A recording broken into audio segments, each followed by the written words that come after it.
Dude, I was rolling. He is funny, dude. I have to give it to him. He's funny. Let me get Grok in the space because they don't have sound over there. Bottom right corner, please repost the space. I don't think they have sound. Let me get. I am tired from this trip. I'm not gonna lie. I am. You're balancing a lot of stuff at I once. need co-pilot. Yep, I need a co-pilot. Somebody I can trust though, which is why I don't have one. Definitely don't trust me. I don't trust any female. That's smart. That's smart. I don't either. I'm just kidding. Let's be real.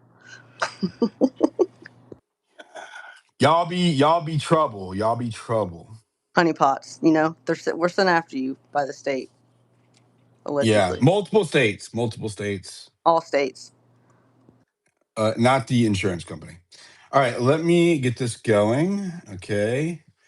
Should have some sound on Grok now. Really, really professional today. Really just super professional. Super professional today. There we go. All right, so I want to play this clip from Baron. Well, where is it? Isn't it crazy how much they look alike? It's wild again, and I don't want to be mean, but there's been studies on this. It's a Mormon face. There is a certain look within the community. Small gene pools.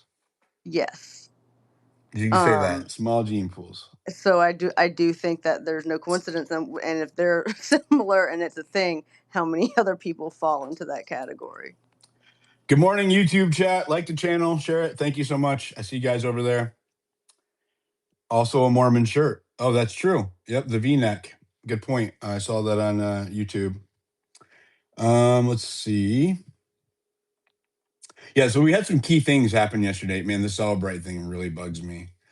There should be no foreign influence in this case. I remember reporting this when we found out before it, because I think it came out during the motions that they used Celebrate, if I remember correctly. There we go. Okay. It's difficult for me because Celebrate is the standard that I've always known. I understand your points 100%, and I think they're valid concerns. Even if it is broadly used, it still gives them. Listen, why do they have there's so almost much? no other company use. There's some people coming out with stuff now. Let me tell you what. I'm a computer science major, and there are ways without Celebrate to do what they're trying to do. For sure. And there's a few smaller companies, people that used to work with Celebrate or who are trained on it, that are developing their own software. Again, I go back to the Karen Reed trial for those that saw it. The guy that was actually there on behalf of Celebrate had his own software that he was testing against. It kind of seemed like it was an ad for it. But what it actually showed to me is like how you can manipulate it. Hold on, you guys. We're live in court. Live stream on my screen for that very purpose. And the sequence, I believe I made note, and if I'm wrong, please correct me. It's been a long 4 past days, but that's the only addition that I find to the representation. And certainly, Mr. Novak, feel free to correct it if you believe the sequence was any different. I just want to make sure a clear record is being made of what happened in order for whatever happens next to be appropriate and proportional to the actions that occurred. No, and that's consistent with my memory, and I also reviewed the video, the live stream as well in preparation for this issue today. So that's exactly what I think happened. From my perspective, examining the witness, I did not have a view of what was being published to the public and the media, and so I think the court immediately, as soon as it recognized that, brought that to everyone's attention. Thank you, Mr. McBride. To the media.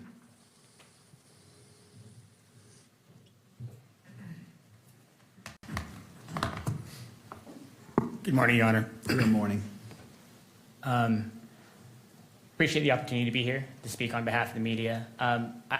I think our understanding of what happened is consistent with what both the defense and the state have said here. So I don't want to belabor that point. But here's how I understand them.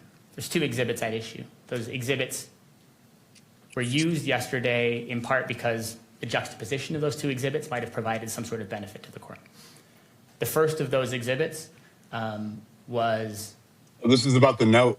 asked to be published through all three of the court's phases. The court said it will be admitted into evidence, be shown in the courtroom, it will not be shown on the cameras. That happened about 3 hours into the hearing. That all went smoothly and well. That operated exactly as it is intended to. That requires the participation of everyone, the court, the defense, the state, media, camera operator, all to do that well. Later in the day, when in the video I reviewed, this was about 5 hours into the runtime yesterday. The second exhibit that was going to be compared side by side was introduced. That also went through that three-step process. In that case, the court said that that could be admitted into evidence, shown to the court, and then also shown on the cameras. So it was put on the courtroom cameras. At that point, there was what I think is a useful practice by the camera operator to wait a beat, because sometimes mistakes do happen, right? In that case, though, that was authorized. So the camera then panned to the screen, which is set up specifically for the camera operator to be able to capture that. Examination on that exhibit began. Then, because the examination seemed to call for that juxtaposition, without much warning for anyone involved, the previous exhibit that was intended to be juxtaposed was placed on the screen. From, I think, a observer's view who didn't know where the testimony was going without warning. The camera operator, I think quite astutely, within seconds, recognized this is a different exhibit, and recalling the court's prior order, recognized I should pan off, and did within seconds. I think at the time that was happening, the court also caught that and said, let's not do that. Now, and that was the end of it. I think the 2 seconds is about right. I don't want to minimize that. I understand the point that Mr. Novak is making. We are operating in some ways on high wire, and we are trying to place as many nets as we can, and all the parties are working together to try to do that. But in the age in which we live, one of the challenges is that sometimes when something like that is placed on a live screen, someone can screenshot it, and like Mr. Novak said, if they want to put that for sale on the internet, then they can. That's why working together to ensure that even small mistakes like that don't happen is critical. And the media has the media coalition that are given the opportunity and the benefit of being able to be here to run cameras and to take photographs have complete buy-in on that point. There are, of course, people out there watching a live stream that are not part of our coalition that we can't control, and that's why it's so important that we get these pieces right. I do want, without going too far into the evidence, to note not only that several lines of this exhibit are available publicly in the information, but that the full text, every word of that exhibit is contained in a search warrant, in this case, that was initially filed on September 17th. This is in the 4th District, but in a different court. Was held for 6 months, as search warrants often are, but then on March 17th, March 16th, March 17th, was released in full. On page 7 of that search warrant is the full text of this exhibit. I don't want to suggest that anybody gets the right to say, well, I think it's public. The court has said don't show it in the screen, but since I think it is, we'll just come back later on and tell the court it's not a big deal because it's already public. That's not how it works. Text and if we say we think it's in the public, note. the court says, I understand that, but I'm going to make an order. That order should be adhered to. But I do, for the purposes of prejudice, for potential remedy, for the court's concern and the court's sleepless nights, I do want the court to know that as well. And members of our coalition have pointed out to me as we've talked about this, while we take this very seriously, it is true in this case that the full text of that, not the image of the exhibit itself, but the full text is already in the public sphere, has been reported on, and is out there. I only want to reinforce, to close, These guys keep messing up. the recognition that the media, our coalition, I, as an attorney for that coalition, have an obligation to make sure that mistakes don't get made. And in this case, even though I believe that the camera operator didn't act in violation of the court's decorum order, didn't do something that was forbidden by that there was an order that said, don't publish this exhibit. And because it flashed on the screen when the camera operator was filming that screen, that did happen. The media is fully bought in. I, as one of the attorneys and the other attorneys for the Media Coalition, are fully bought in on a goal to make sure that this kind of thing doesn't happen. Of Again, course, I and again, understand and Mr. again. Novak and the defense's need to make a Screwing it record, up for make an everybody. objection. And I also recognize and appreciate and understand the court's role in trying to make sure it imposes whatever sort of direction, caution, sanction, response that it believes is needed to make sure that its orders are recognized and adhered to. And I want the court to know that we will understand that and will comply with whatever it is that the court orders. Thank you. Anything further before we break? Mr. Novak? We don't need a break. Okay. Well, The court wants a break. I want to review this. I'm sure there is a stream out there. I want to look at it again in order to appreciate the full effect and Everywhere. exposure. I It's remember everywhere. it, but given the nature of this and trying to weigh the constitutional rights of all parties, I want to be thorough and look at it exactly. So as we move forward, as I evaluate what's being requested by the parties, that I am at the level of knowledge and because for what it is, it was on screen. I want to look at it, how long, what exactly was on screen, and in order to be. Why at did the you do point this saying, yesterday? okay, I fully understand. I mean, I was here, I saw it, I noticed it on the screen, but again, I want to take that extra 2 minutes to review that. I am not suggesting that we rush through this at all. I just wanted the court to understand that our request for the remedy and the sanction, we are prepared to share that with the court, but we can certainly wait until the court has had an opportunity. They're going to try to get the media out of the to courtroom review now. whatever the court They're going to try to get the live needs stream to out. review. Sabotage. The permanence of this violation of the court order is a different issue from how long it took to correct the violation. This whole It's a thing is so permanent corrupt, dude. consequence. In other words, that image is out there forever and ever in violation of the court's order, no matter what actions the court, the state, and the media took to remedy it, because that's the technological world we live in. So that's my response, if I may, to the arguments. But we can hold our suggestion until the court's ready for it. All right. If the parties feel it'd be helpful to confer while the court is reviewing it, you may, just so that if you choose to, I encourage it. If you don't, I respect that. A court's going to take about 5 minutes. Again, I just want to review it to be brought up to full speed and just to have it freshly in my mind. I'm going to make one more point, if I may, and that is this is not the first time that this has happened. We had earlier proceedings in this case where the cameras depicted They're trying to images get inside rid of the courtroom media. that the court had prohibited, and the court imposed certain consequences on the media as a result of that. And so that's just something to keep in mind, in my opinion, if I may. Thank you. All right, before the court takes a 5-minute recess and to review this, does any party need the benefit of the record based off the dialogue between me and Mr. Novak? Simple rules, bro. All right, not seeing any party respond. The They've court's in messed up recess. like 3 We'll or come 4 back at times now, and I don't think it's 9:45. accident. Court is in a brief recess. Simple rules. I'm a citizen journalist. I'm not professionally trained. I know better. I wouldn't do that shit. They are, I think they're intentionally sabotaging it. The media people running that camera crew are Mormon. I'm not saying anything bad about Mormons, right? I'm not saying anything bad about Mormons. Throw that out there. Like, we love our Mormons, but Mormons are known for their strict adherence to rules, right? They are known. This is why the CIA and the FBI recruit Mormons, is because they follow along certain lines. So all of a sudden they break their own code. What's going on here? Over and over and over again. And it just happens to be that the result is no cameras in the courtroom after that. Interesting. But I digress.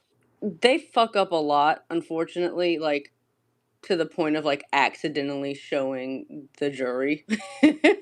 Like, I have seen some serious fuck ups in Let's try to watch the F-bombs because I'm streaming. It's early. Too early, AJ. I know. Apologies, my bad. listen, I've been up for hours. You know I don't sleep by now. I think you should know that. So I want to say I'm trying to balance out, because I do think that this is some messed up stuff going on, but I am trying to balance it out with the other trials that I've watched. And technology is always horrible in courts. They're always really bad at it. They're always running late and fixing things when it comes to that. And Yeah, same but thing with the media.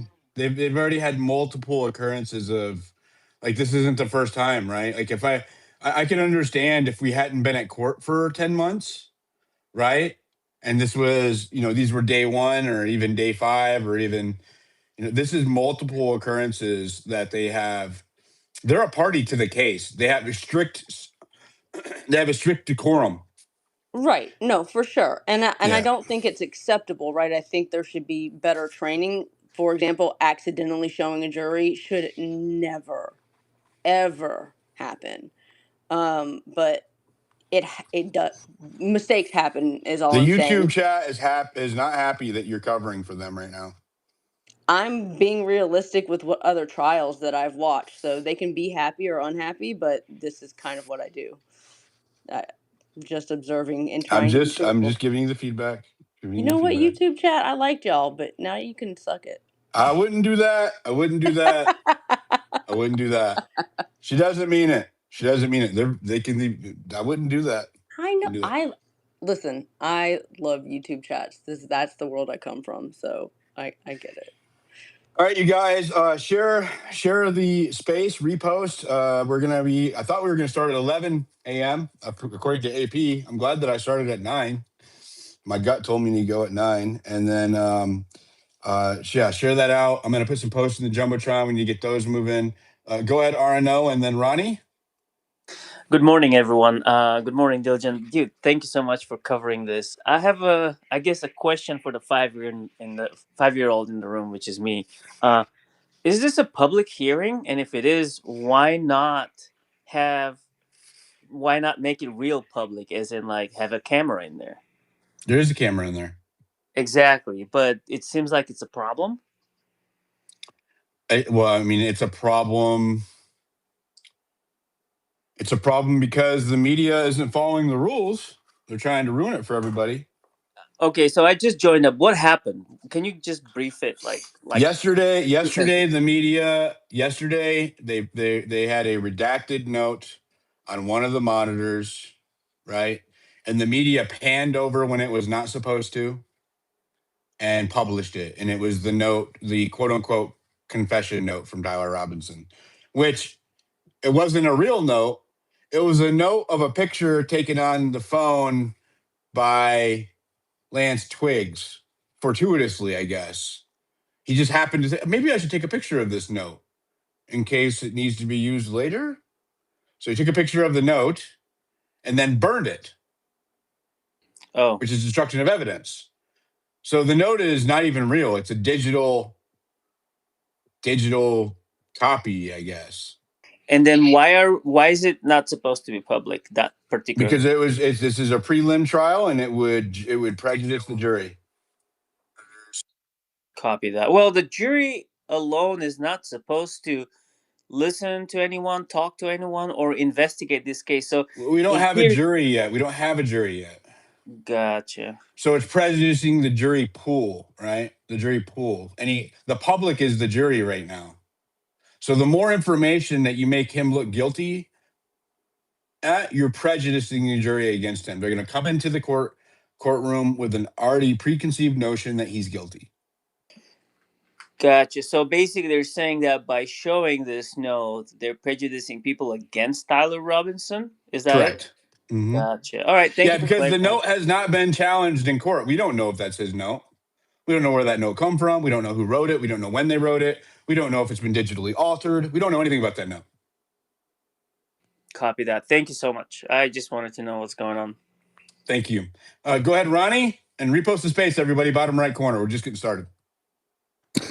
Yeah, Dilly, I was just going to say that, if we remember at the very beginning of the trial, before it even started, the judge had to sit down with the media just to be able to have them allowed in. So before they were ever even allowed in, they had to go through all the rules and all the regulations. And I feel like what you're saying is true. You know, they are trying to intentionally do this to get the media thrown out and have it a closed trial so that nobody else is able to view it. And we won't be able to speculate on anything as far as, you know, spreading any information around on what's going on if it ever does get to the jury trial. Well, here's a crazy idea. Instead of throwing out the media altogether, why don't you just be like, okay, no panning? Well, and that They have already done this. Listen, this is not they have already done that. Mute up, please. They have already done this. They have already panned Kyle Robinson's face, had a fake lick reader say that he confessed in court and all this shit, right? They have already done all of this. This is not the first rodeo. This is like what were you looking at the back of this guy's head?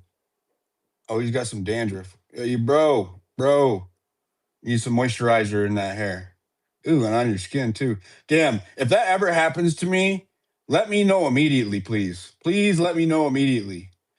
That is not becoming. Anyways, what was I saying? Oh yeah. They have already been through the ringer on this. The panning, the scope, all of that. They already have explicit instructions. They have no reason to mess up. None.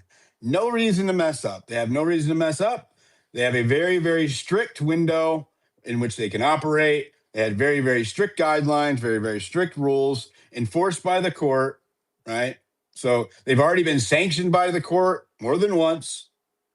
So no, we're going to give them a pass. All right, let's go to the guy, and then we'll go to Mitch and Eddie.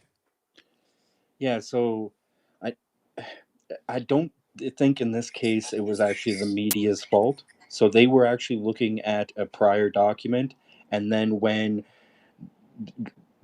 the computer operator switched to what they were talking about, nobody had notified the media of this switch in documents. So the media was still looking at the monitor at the document that That's was not true. prior, and then it had switched That's on the false.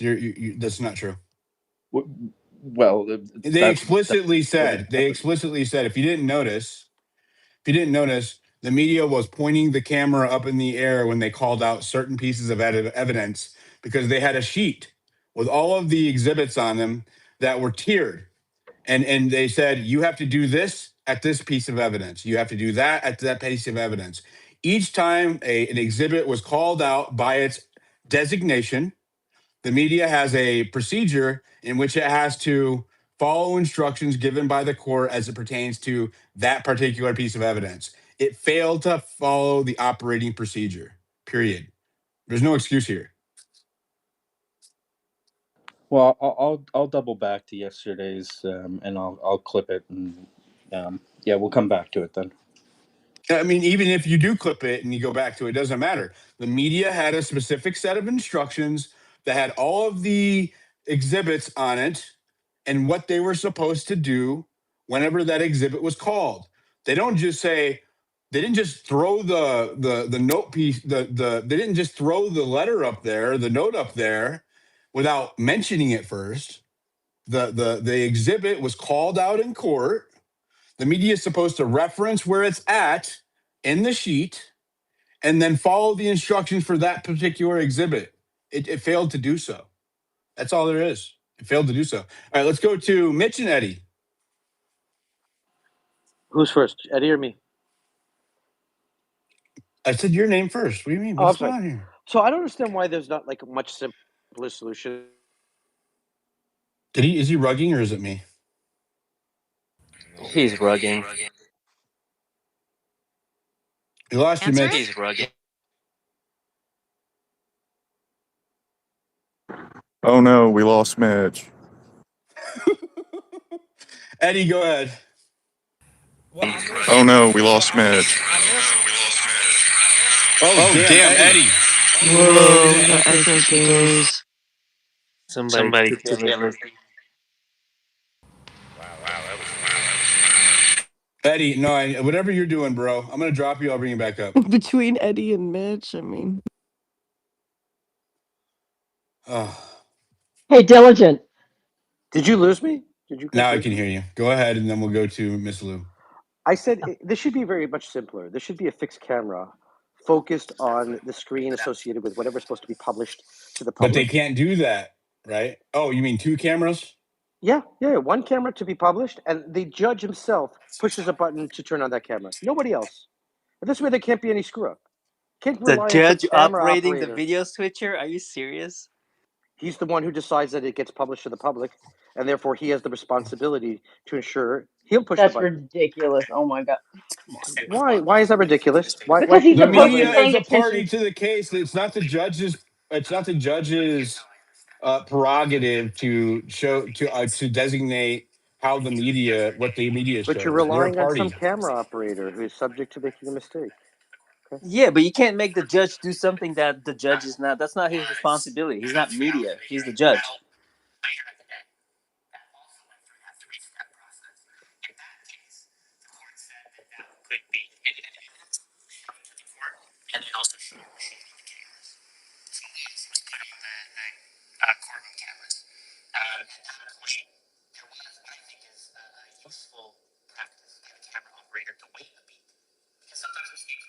Diligent, I think we're getting the feed through your I'm account. doing it on purpose.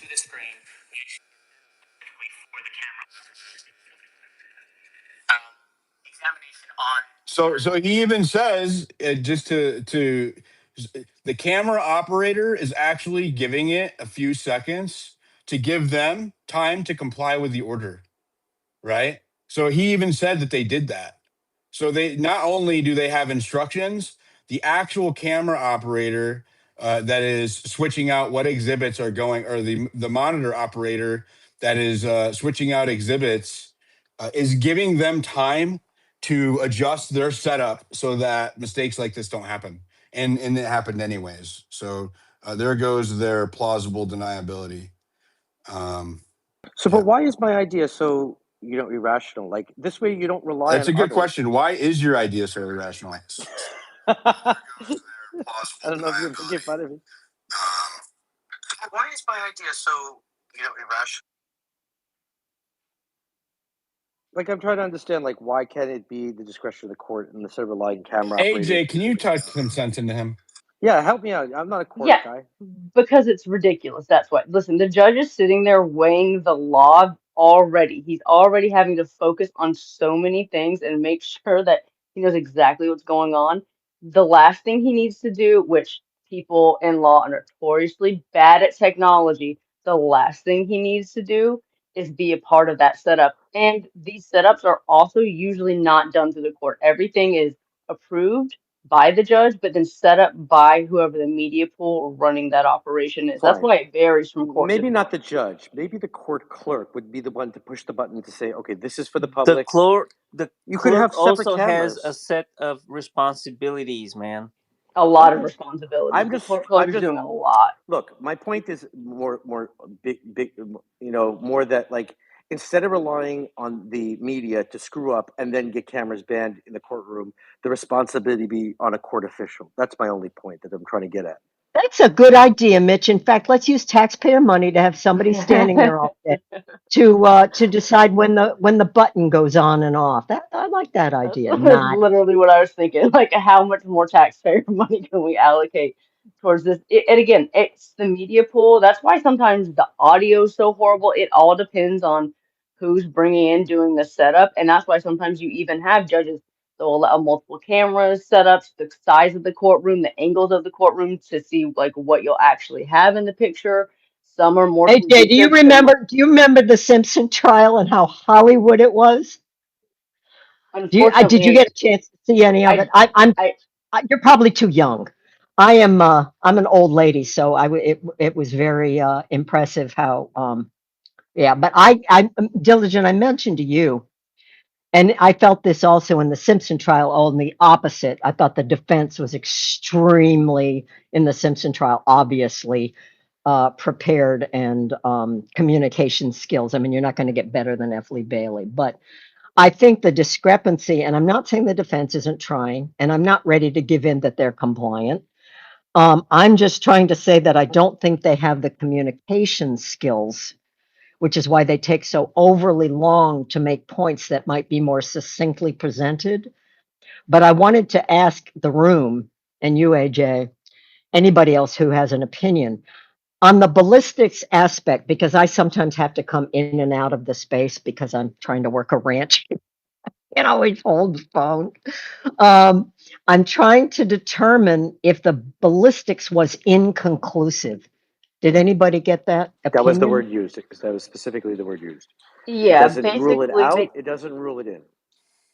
It does rule it out. It either is conclusive or it's not. Inconclusive.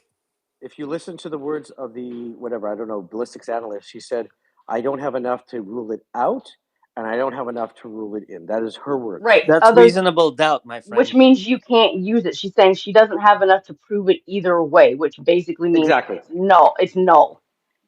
Right. You might as well not have it. Yeah, it's easier. It's either a positive or a negative, and it is a negative. I think it's a God, mix. does that I think it's a trigger you, mix. Mitch? Knowing We I that know the think what you most ballistics think. of are the We days know negative? it's what you think, positive. Mitch. We know what you think. We get it. Try to spin it, Mitch. No, I want to hear him try to spin it. Listen, He's a good there are used certain card facts salesman. that Early. Oh my God. there's certain facts that are clear from the ballistics. It's a 30-06. B, it is a soft tipped 30-06. It Oh, is by the way, that's not true. Only one bullet in the bullets that were shown are soft tips. There was 3 other bullets that were shown that were full metal jacket.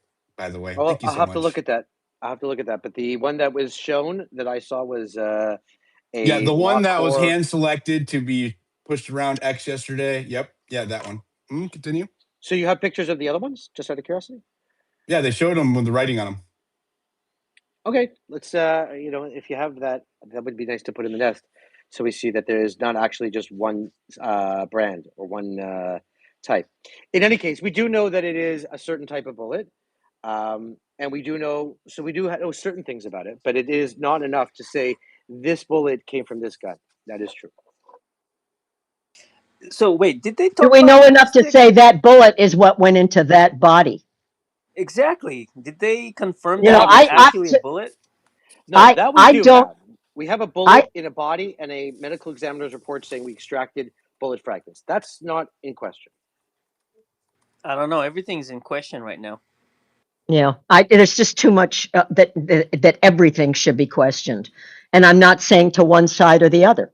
Again, I'm not ready to say he's guilty Miss Lou, or he's not guilty. But Miss Lou, we do have a medical examiner's report describing the method of murder as a bullet, and specifically saying there are 30-06 bullet fragments in his body that were extracted, sent to this lab, and analyzed to see if they could match it to the gun. So there isn't a question of the mode of death and what killed him. There is though, Mitch. Like the way you're spinning it, you're making it sound like it's a slam dunk. It's not. That's why there's this whole So trial and stuff, Don't man. give me interrupt. no. I'm Don't asking a interrupt. question. I'm not Don't interrupting. interrupt. Ask the question when he's completed his sentence. That's the problem here. Continue, Arno. No. That was that. I made my case. I appreciate it. Go ahead, Mitch. So, given the fact that we have a medical examiner's report that specifically states mode of death a bullet, how would you describe it being something else, Mr. Arno? I think it's Arno. Like, if that's the fact that we have, what would be an alternate way of describing or spinning this medical examiner's report? First of all, I haven't seen that report personally. There are probably some reports flying around there. I don't know what's true and what's not. That's why we're having this whole trial and this whole trying to see what evidence is there and what isn't. I personally feel that it's not hard to make mistakes during medical reports, medical examiners' reports. I also think that there's a lot of inconsistencies and irregularities that went into this whole case, and not just the case, but the handling of the situation back then. So I honestly, I hope it's not like I just have a hard time believing a lot of that evidence, the notes, the confessions, all that stuff seems fabricated. So yeah, I can't take it as a fact until it's proven to be a fact.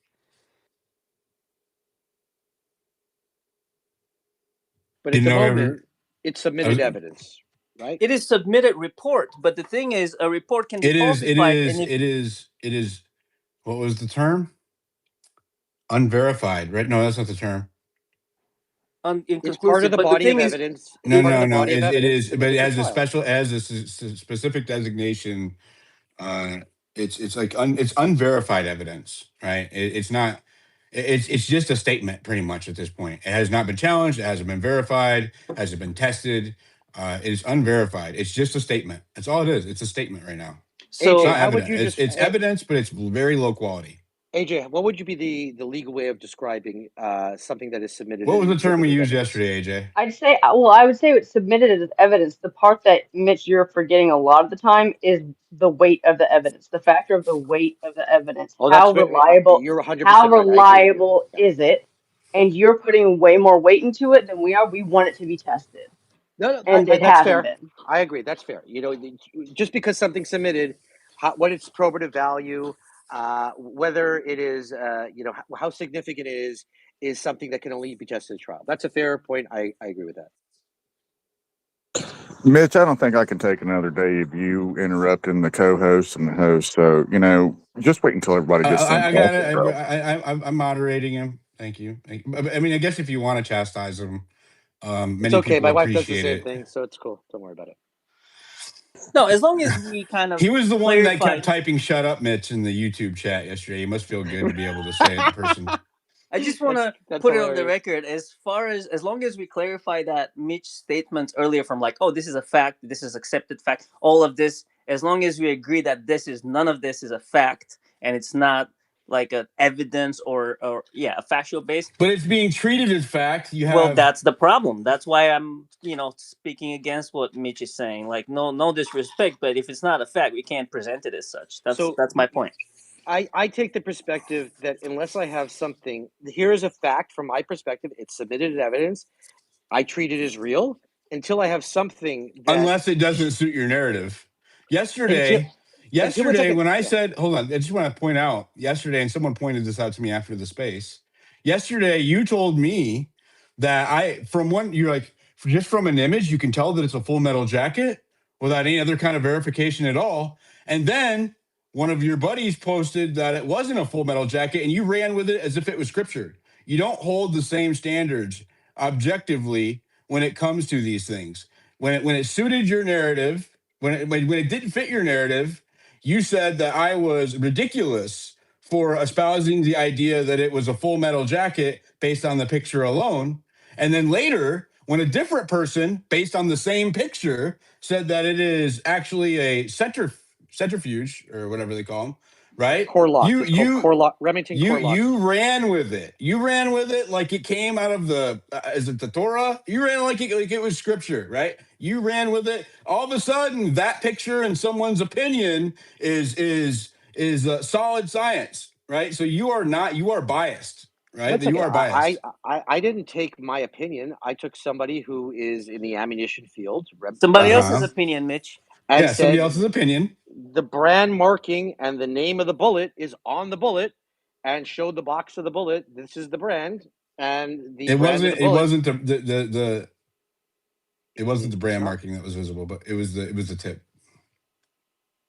Just the okay. tip, Mitch. No. Just the The tip. back of the bullet. What's the back of the bullet called? The The shell? cartridge. The The cartridge, back of the yeah, the shell. cartridge has the stamp of the brand of the Back of the bullet. bullet. It has a stamp on it saying 30 Yeah, the 6 cap. You're talking about the RP. cap. It's the cap. Yeah, the cap has the branding of the bullet, the brand. So that's what the base is, not the tip, not the front, not the top of the bullet, the back of the bullet. What's up, Yeah, Mark? but I want Hey, to say hi to Diligent. Mark. I haven't How talked to are him you, in a long man? time. I have a Yeah, lot of no, respect for him. I like your coverage. I just retweeted it out, try to get your numbers up a little bit. I disagree with so much of your analysis, but but your coverage is great. It's interactive. It's awesome. I think as you just keep doing it, and I keep listening. So, and believe it or not, I'm a hard person. I have a very weak attention span for this kind of stuff. So, What do you that's think that. about the? I'm curious about your analysis of the case so far. You think that it's an open and shut case for Tyler Robinson with I what's been think presented? I think the evidence is overwhelmingly against Tyler Robinson. I also think that uh, you're I think you're focusing on you're misunderstanding a lot of this ballistic stuff and the fragments. Excuse me. So, when everything that was found with the jacket fragments and the core fragments, that is all consistent with a 30-06 into water-based, aka tissue flesh, right? From my experience, my training and my experience, and I look at that, and what the ballistics analyst, she said, was it's not conclusive, or it's inconclusive. She can't rule it in. She can't rule it out. What that means is she can't connect that jacket to that rifle that's in evidence. Okay, which is typical, which is But very common. it is inconclusive, though, right? It's right. It's inconclusive both ways. So the things that is consistent is when she measured it, Court is it's a back in 30 session, caliber noting the ballpark presence round. of counsel and all So it parties. fits. And Oh, where I'm we sorry. left off Good. is the court took a We'll recess finish it in a to minute. Yeah, address, no big deal. I'm to gonna review the listen. Do your video. thing. And I Thanks, Blair. appreciate the patience of the parties as well as everyone in attendance when it comes to constitutional matters and balancing constitutional rights and transparency. This court will take the necessary time to make sure it's given the weight it deserves, and it is deserving of every moment that has been spent. Mr. Novak, turning to you. And perhaps before you begin, let me go ahead and make a record of what I noted that is at issue. And after I put this on the record, certainly if either side wishes to be heard about the court's understanding, I welcome your comments. Exhibit 24 was displayed on the monitor visible to the media camera. Exhibit 16 was displayed on all monitors and appeared on the live stream for approximately 3.5 seconds. The camera operator redirected the camera before any party called attention to the display of Exhibit 16. Approximately 16 seconds later, the court observed the image and stated, "Let me stop you, Mr. McBride. I'm not sure. Is this being broadcast?" Mr. McBride responded, "Let's take that down." The full text of Exhibit 16 had previously been made public through a search warrant that was publicly available on or before April 2026. The portion displayed on the monitors did not contain the full note and consisted of approximately 78 words. Approximately 15 of those words were included in the information filed on September 16th, 2026. In addition, the full note was read into the record during the preliminary hearing. The court previously ordered that Exhibit 16 be admitted into evidence and permitted its display within the courtroom, but prohibited its publication through the camera used for the live stream. And that concludes the findings of the court as it relates to this issue. Do the parties wish to be heard before we go into what you're requesting about the record on what occurred? Your Honor, your recitation is accurate. My earlier comments were based on my memory of reviewing this last night. In the recess, I reviewed the feed again, and what you have said today is accurate. Thank you. Mr. Novak, any? No, Your Honor, I don't take issue with the court's factual summary. All right.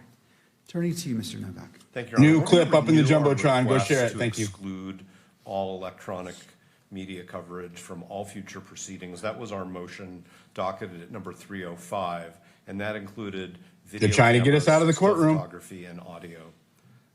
This is the second time that the court's orders concerning the scope of electronic media coverage have been violated.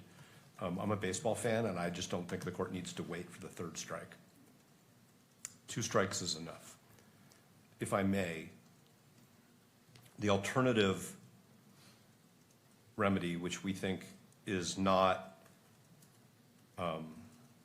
wholly adequate, which is why we think it's an alternative and a less desirable alternative, is for this court to both reverse its prior order authorizing electronic media coverage of today's hearing, which we had previously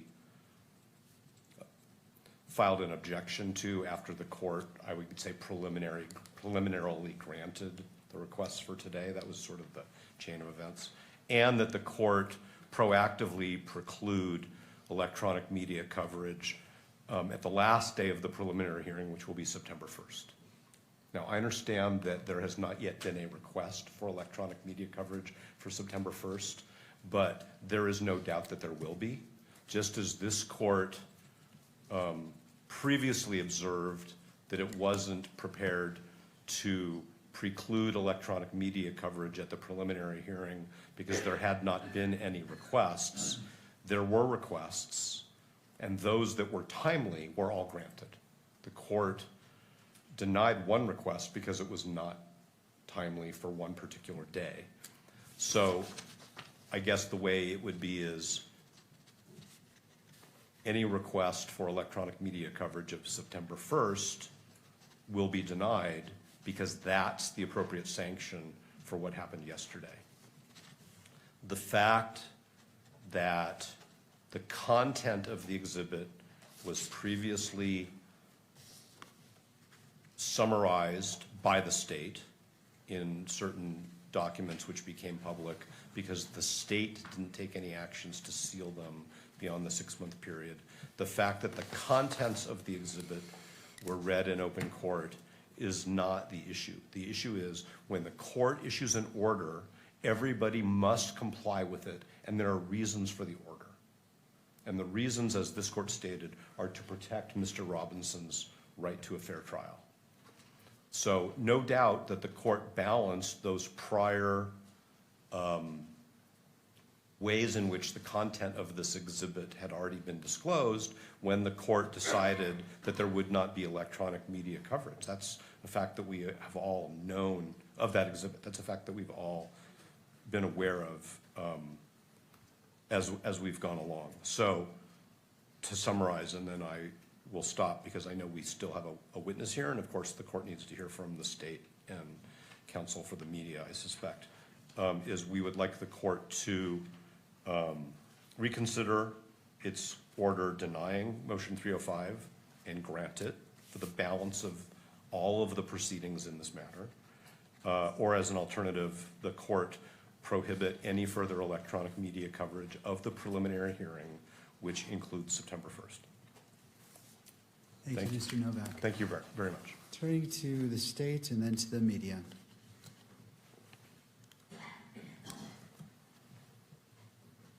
Yes, Your Honor. As to the remedy, we've heard of instances where the media has been able to delay publication of the recordings of the proceedings.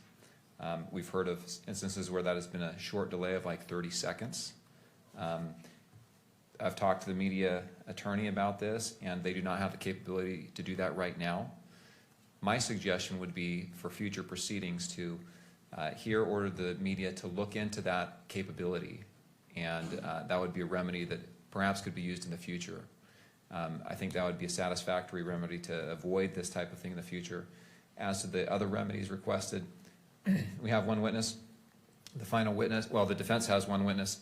That witness is a ATF DNA forensic biologist, and I assume that the exhibits that will be admitted through her will be of that nature. We've already, in fact, admitted the report that she is going to be testifying to. The reports, I should say, that's exhibits 30 and I believe 34. And so I don't think we have, and those have already been published, I don't think we have the same risks or, I'll just say risks with her testimony as we do with some of this other evidence that has already been admitted. Thank you. To the media.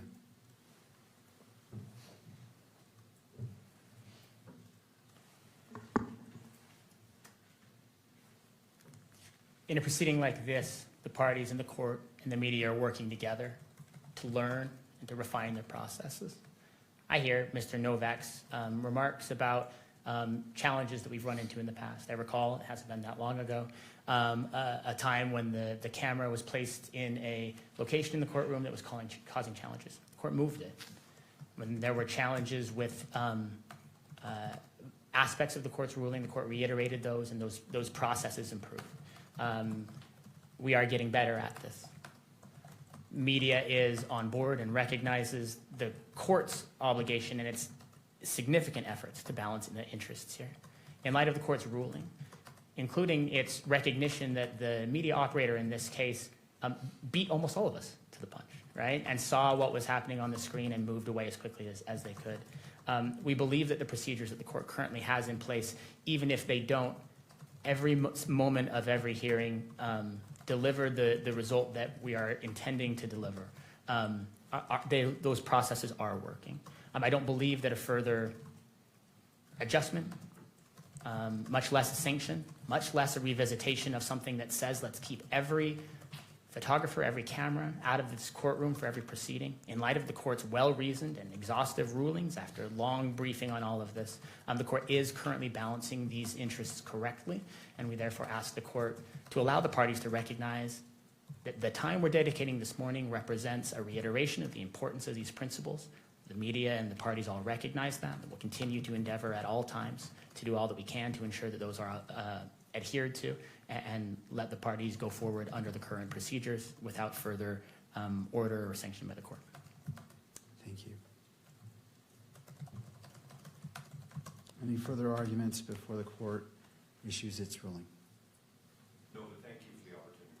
Thank you. And just The media lawyer sounds like a weasel. They should updating get a my guy notes with as, higher testosterone. I'm intending to issue this ruling right now. I'm just making sure that I'm capturing all the points made in the argument right now.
So apparently he's watching the clip and looking at the rulings. Oh, he's typing out the order.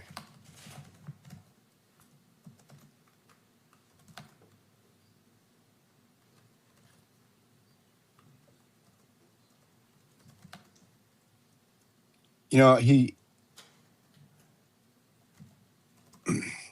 experienced judges that I've seen when I've watched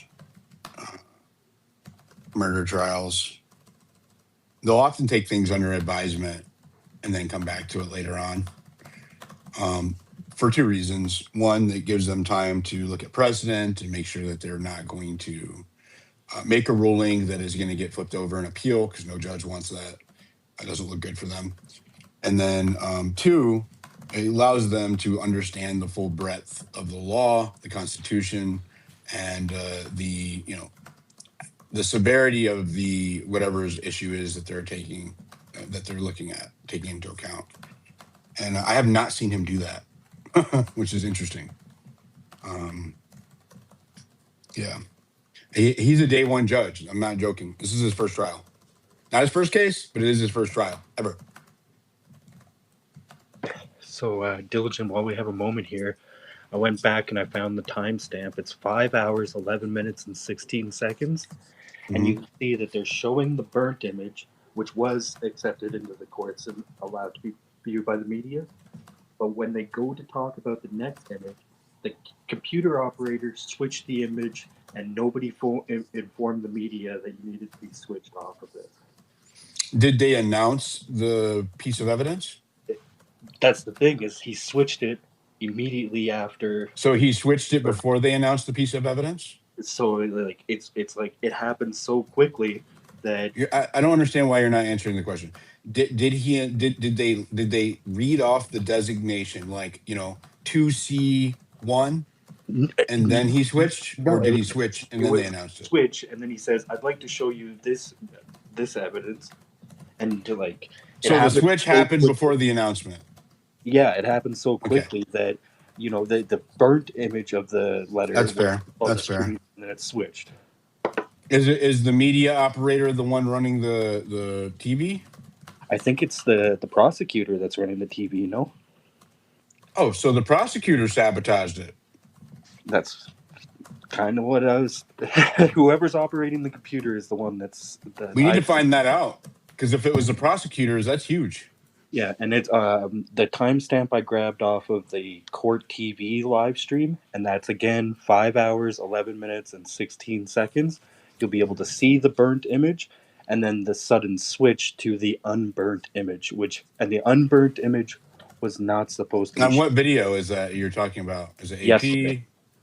AP? No, Yeah, court which? TV, court TV, day Yeah, 4, because they're court. all different links. So Yeah. go ahead. Let's go to Day, and I can't read the rest of it. Day, go ahead, and then we'll go to Mitch. Oh, never mind. This issue rises to the level that necessitates great care. And as my practice, I don't like to rush or make snap decisions. And I want to give this the full analysis that it's due. So thank you again for your patience.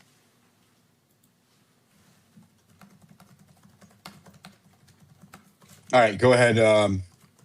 Day, and then Mitch, unless he starts talking again. Are you talking about me, Davey Anonymous? Is that who you're asking to go? Yes, go. Yeah. I just wanted to talk a little bit about the ballistics, what we're calling the ballistics. So, I'm a former Marine, or I'm always a Marine. Once a Marine, always a Marine. But I'm a Marine Corps veteran. Thank you for your service. Thank you. And I also lived on a ranch for 3 years. I was from Brooklyn, but when I was 10, we moved to like a hick town in New Mexico. I lived on a working ranch. I Okay, got hold my on. first I'm rifle. sorry. I gotta pause you. Okay. The constitutional rights of Mr. Robinson and Ms. Kirk are paramount. Although transparency in judicial proceedings is a fundamental interest, it must be balanced against the constitutional rights of all parties.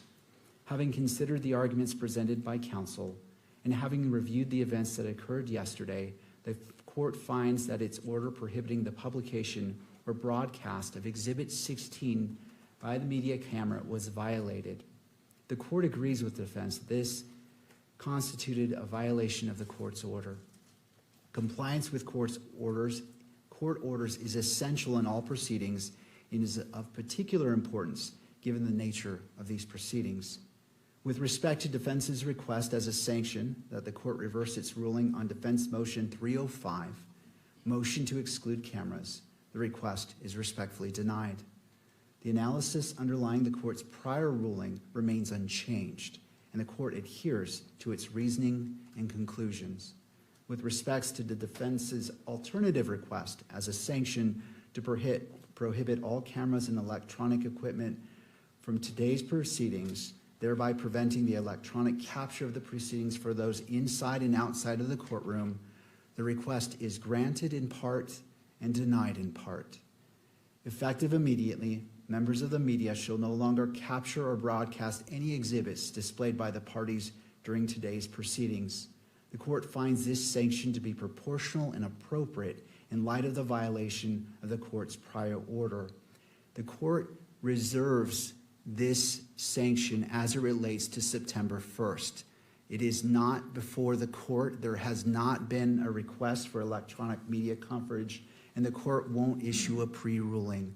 When it becomes, that request has been filed and all the deadlines which the court has imposed in regards to the MC filing are in place, if motions are filed, the court will entertain motions in brief argument ahead of the September 1st hearing and address it at that time. This is the ruling of the court. Thank you. Turning to the defense, if you wish, you may call your next witness. Judge, we would like the benefit of the record before we start taking evidence today. Yes, Mr. Grenander, and I'll allow all parties, given the ruling That's of the court, actually not too briefly. bad. It's just for today and tomorrow, but they might change it later. And this is in relation to the continued taking of evidence today. And I'll start my statement, Judge, with something that was very insightful that you said the other day. You mentioned, and I quote, "Sometimes you need to take time to save time," close quote. And so that's my purpose for standing up here this morning. We have spent the better part of a day, a little over 5 hours, I believe, hearing from witnesses that the defense has called at this preliminary hearing. And no doubt the defense is entitled to call witnesses at a preliminary hearing as allowed by the rules. But I think it's important that the court remind all parties about the purpose of this hearing. This is a probable cause hearing, as Your Honor has repeatedly stated. The defense has invoked the term reliability many times. And the court, frankly, has found the evidence that's been admitted, the testimony. As a gatekeeper, the court has found it reliable. It's been presented. The exhibits have been found reliable. So any questions of additional reliability are really questions of credibility of the witness and weighing of the evidence. And that is not really what this court engages in at the probable cause standard.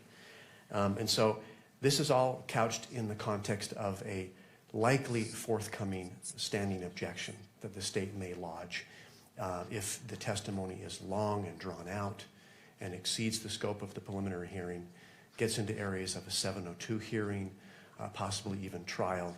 We will lodge this objection, but I wanted to just simply state the authority, Judge, behind our objection if we do make that. As your court is well aware, the magistrate at this stage of the case must view the evidence in the light most favorable to the prosecution. And that's cited to in a number of Utah cases, to include State v. Schmidt. Schmidt continues, "This means that when reasonable inferences from the evidence cut both for and against the state's case, the magistrate lacks the discretion to choose between them and must leave such a determination to the fact finder at trial." A few other cases I would like to refer the court to. State v. Pledger, which is a Utah 1995 Supreme Court case. Speaking of this standard, the court says, "The standard bars the magistrate from requiring the prosecution to address or even eliminate alternative inferences that could be drawn from the evidence in favor of the defense." So even assuming the defense scores points today in calling these witnesses, again, the court cannot really weigh those in favor of the defense. State v. Hester, which is a Utah Court of Appeals case 2000, where there is conflicting evidence, quote, "The magistrate may not sift or weigh the evidence, but must leave those tasks to the fact finder at trial." Of course, we're not at trial yet. State v. Virgin, a Utah 2006 Supreme Court case, indicates that a magistrate may only disregard evidence at a preliminary hearing if it is, quote, "so contradictory, inconsistent, or unbelievable that it is unreasonable to base belief of an element of the prosecution's claim on that evidence." There's a State v. Drozbecki case, which is a Utah Court of Appeals case 2010.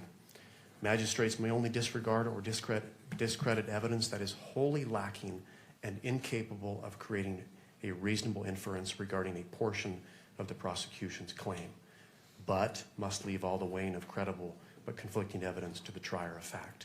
And finally, State v. Lopez, a Utah 2020 Supreme Court case. Speaking of this probable cause standard at a preliminary hearing, the court said, "Under this low bar, it may be difficult for the defense to overcome a prima facie showing of probable cause.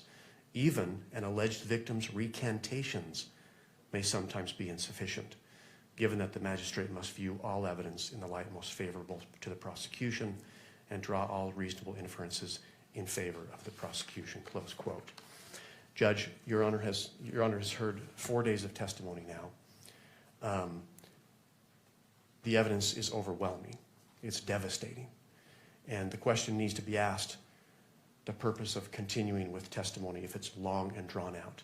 Of course, the defense has the right to call witnesses, but it needs to be within the context of this preliminary hearing.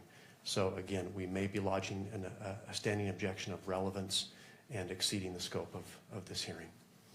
That's my record. Thank you, Mr. Grunander. Do other of the parties wish to be heard as it relates to Mr. Grunander's statement? to the defense.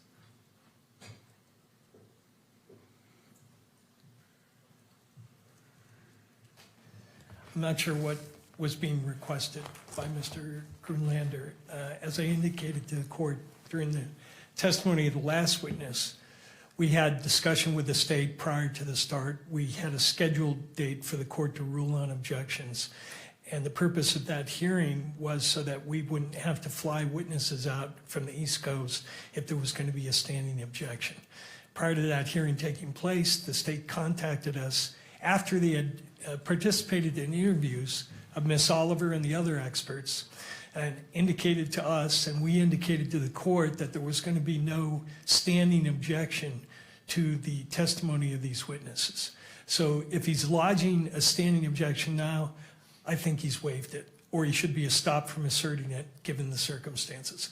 I didn't hear that he was asserting that, and I intend to keep this next witness focused on the issue that I think is relevant, which is the state presented DNA reports through a non-expert. They selectively read into the record a portion of those reports which left an extremely misleading impression of the significance of that evidence. So I have the author of the report here, and I'm going to hopefully educate the court on what the limitations are of the report, and that's it. I hope to be done with the witness by noon, direct and cross, and that will be the end of it. All right, thank you, Mr. Burt. And before I... This guy is such a time waster, dude. Sure that the media had a, well, I'm not sure if the media needs to be heard on Mr. Grunander's response. No, Your Honor. All right, thank you. All right, Mr. Burt, you may call your next witness. Thank you. Call Miss Oliver.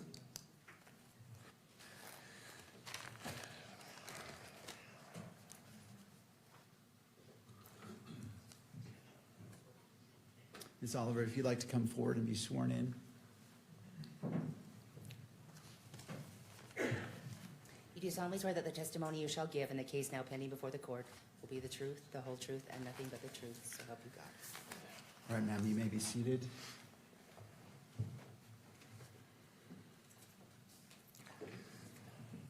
And there's a water bottle to your left if you wish. And after you're seated, if you wouldn't mind adjusting that microphone, bringing it close to you to pick up your testimony from today. Mr. Burt, your witness. Thank you. Could you tell us your name, please? Caitlin Oliver, Oliver. And Miss Oliver, could you bring that mic a little bit closer, so I want to make sure your voice is projected. Thank you. What do you do for a living? I work for the Bureau of Alcohol, Tobacco, Firearms, and Explosives as a DNA section chief. And how long have you held that position? I've been a section chief since January, and I've worked with the ATF for about 9 years. Prior to that, I was a forensic biologist. And where were you a forensic biologist before you started to work for the ATF? Prior to the ATF, I worked for Jefferson Parish Sheriff's Office in New Orleans, Louisiana, as a DNA analyst and a DNA quality manager. Back in September of 2025, what were your duties and responsibilities? I was a forensic biologist. And do you recall that around September 11th, you received a request to do some DNA work at the request of the state of Utah? Yes. Could we display State's Exhibit 30, which is in evidence?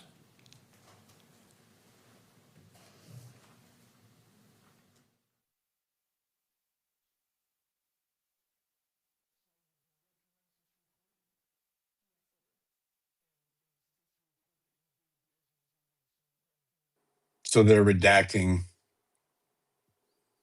part of it. Well, no, we can no longer see what she's looking at thanks to the media, or thanks to that whole deal.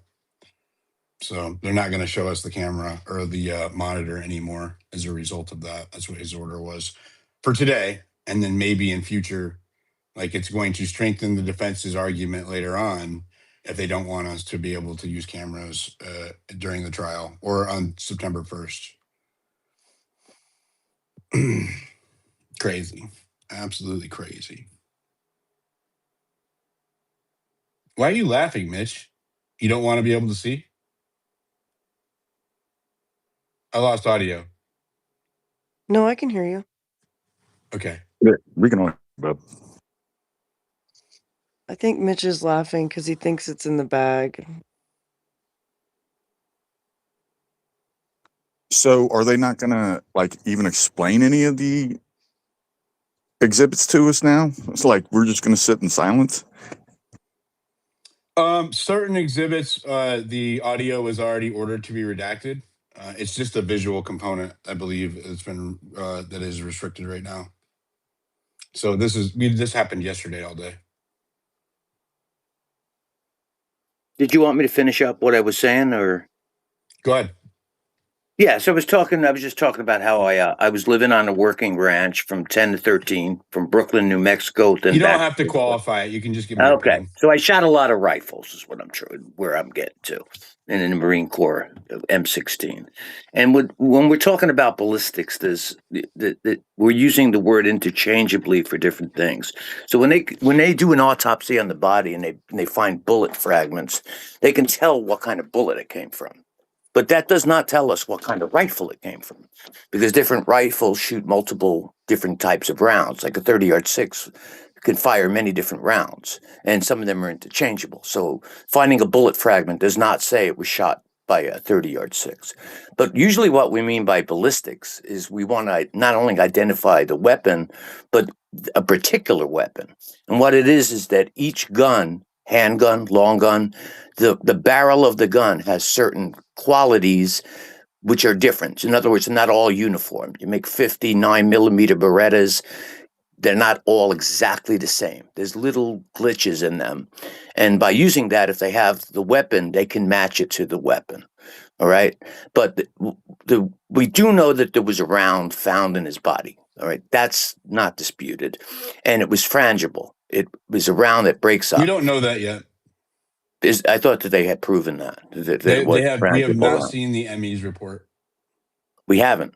Okay. No. Well, that's what I was hearing. Well, Up then, in the Jumbotron, we have a new clip, by the way. And repost to space, everybody, bottom right corner. Thank you so much. But yeah, this is, again, we had secondhand hearsay evidence. Oh, hold on. I'll shut up. Where the state read paragraph D, admitted paragraph F, you state in F, based on this calculation, there is evidentiary support for the inclusion of Tyler Robinson, correct? As a possible contributor. Correct. Mr. Burt, I just want to interrupt. Sure. I was made aware of a question about the media as it reflects this order. So the question was whether audio could be transmitted, and my ruling covered the video display of any exhibits. And so I just want to make sure that's the understanding of all the parties, that the audio of your portion discussing evidence is that you understand that that's going to be captured by the camera and displayed, but not any exhibits displayed.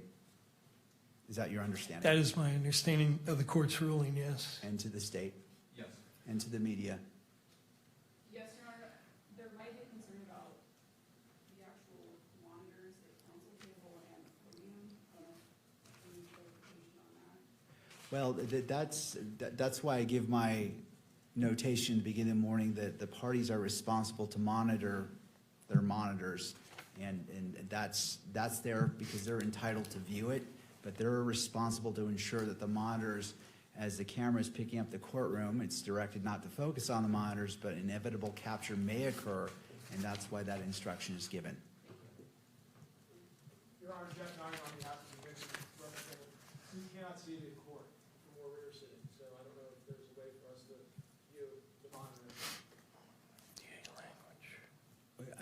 I don't understand what you're saying. It's not being published on this one. It's not being published on the monitor to the court's right. Right. The order of the court based as a sanction is no exhibits will be displayed. In the courtroom entirety? As it stands right now, yes, that's correct. Well, Okay, please approach the lectern.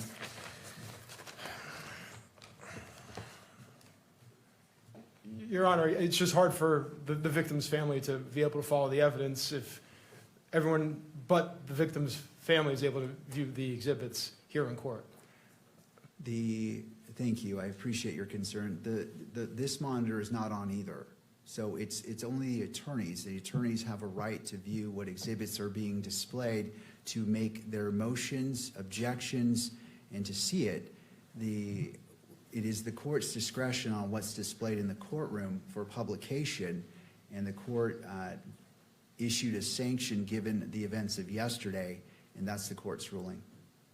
Your Honor, I just asked the court to consider the victim has the right to be present, obviously, at the hearing. And the presence without being able to see the exhibits, again, it's our position, is not meaningful.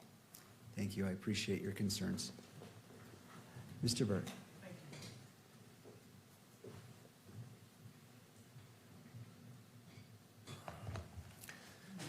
Could you redisplay Exhibit 30, please? And again, while he's doing that, that same conclusion where you include the language, go back to that page, please, 5. Use the term, there is evidentiary support and possible contributor. I want to focus your attention on the words evidentiary support. We've had a prior witness testify that, from the FBI, testified that they use a scale and they characterize the support along the lines of strong. Are you familiar with that type of a scale? Yes. Does your agency employ that scale? We can come to 5 conclusions at our agency, so there can either be exclusion, limited support for exclusion, uninformative, limited support for inclusion, and support for inclusion. And I take it from what you just said, you don't use these qualifiers strongly. The word strongly include things of that nature. Yes, we don't use a verbal scale at our laboratory. Is that a scientific phrase when you talk about instead of saying that there's support for an inclusion, you instead say there is strong support for the conclusion? So our laboratory doesn't use a verbal scale due to the fact that they add subjective words to the front of this word support. It is our stance that the likelihood ratio statistic, the number stands on its own. So we report the likelihood ratio and either support for inclusion or support for exclusion. Thank you. Would you go to page 8 of the report and highlight the very top of the first 2 sentences? You included this language in your report, correct? Correct. And in fact, you included this language in all 3 of your reports, referring to the conclusions conform with the relevant Department of Justice policy on uniform language. That's correct. Right. And why do you include that language in all 3 of your reports? It's standard language for our reports. Our reports adhere to the DOJ Ultra statement. Okay. And could you go now to Exhibit Oliver 4 for the witness only? Not admitted yet. Are you familiar with this document, the Department of Justice Uniform Language for Testimony and Reports for Forensic Autosomal DNA Examination using probabilistic genotyping systems? Yes, I am. Right. And would you go to page 4 of that document, please? And the court has heard some prior testimony about this Department of Justice directive. What is ATF's, what is your understanding of what the qualifications and limitations are that are required by this policy of the Department of Justice? What are you not supposed to be saying in connection with the reports that you wrote in this case? There's a few things that the Ultra document states.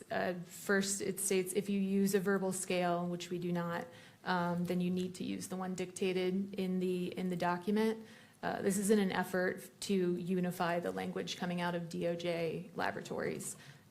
It also says that we cannot state that our evidence is infallible, nor can we state that there is a inconclusive result.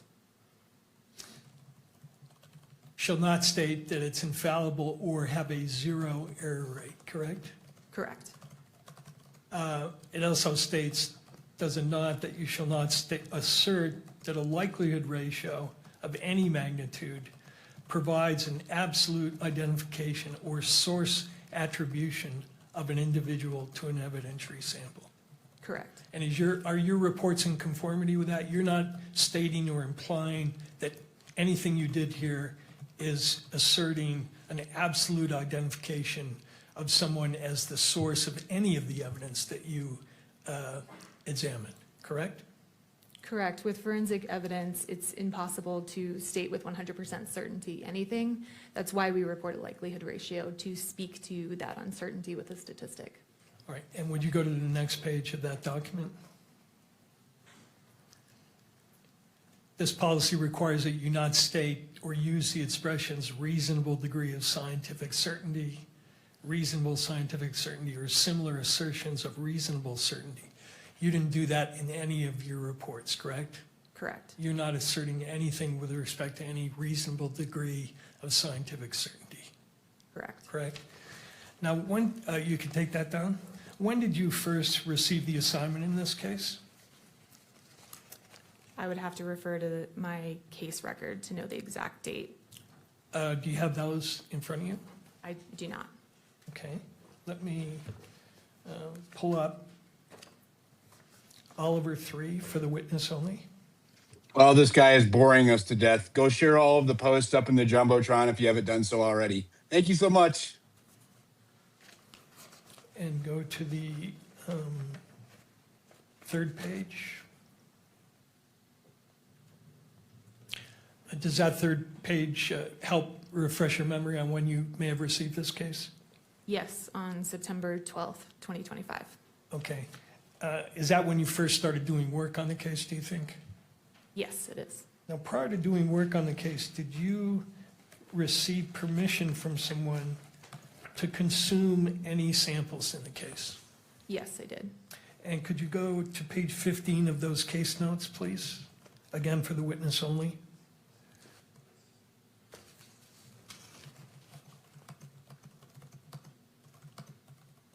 Do you recognize this email? Yes, I do. And can you tell me what the email is and what information it conveyed to you in connection with your examination? Yeah, so it's standard procedure at our laboratory that when we receive a case, we request permission to consume from the agent. We request that they reach out to an attorney if one is assigned. In this case, we will not begin any work on the case until we've received that permission to consume.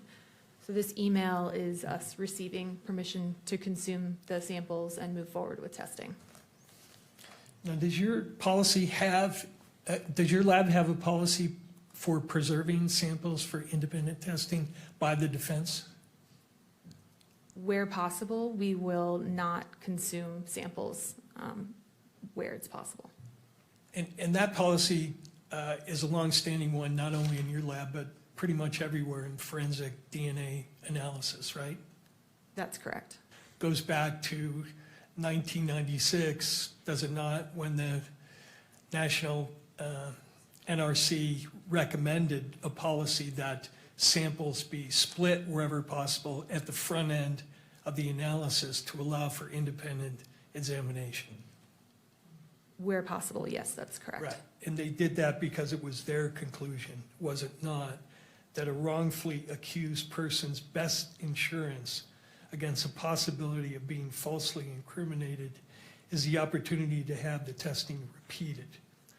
Such an opportunity should be provided whenever feasible. Correct. Okay. Could you now go back to Exhibit 30, page 8?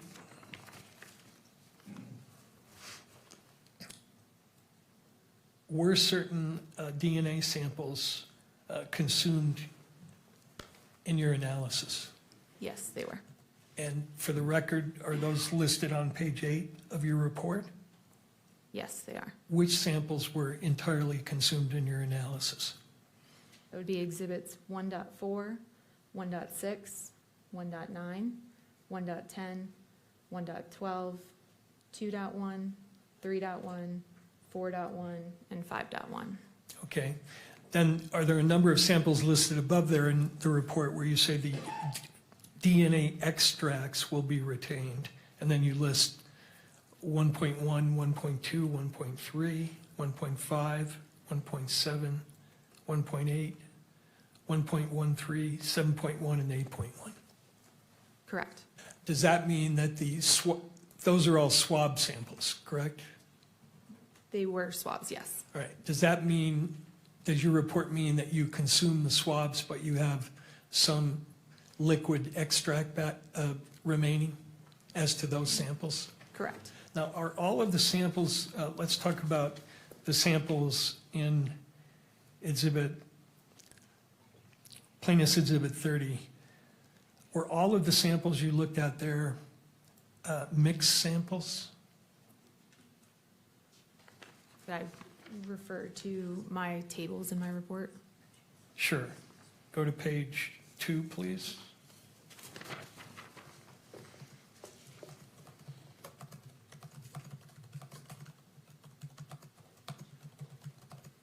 And can we go to page 3 and 4? 3 and 4, please.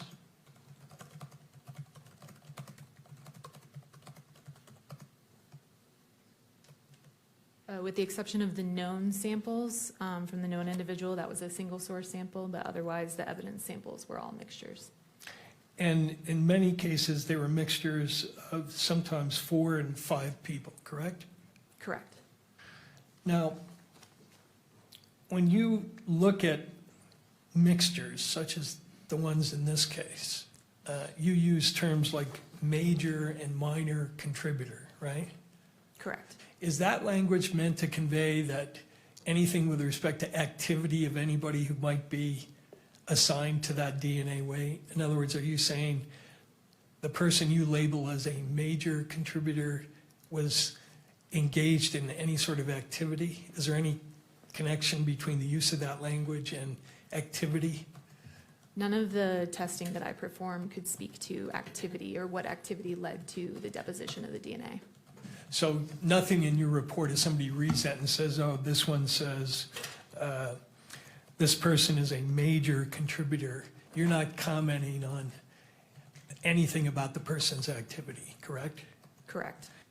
And is it true also that there are also several other limitations concerning the language of your report that it's important for courts and people who are reading the report to understand?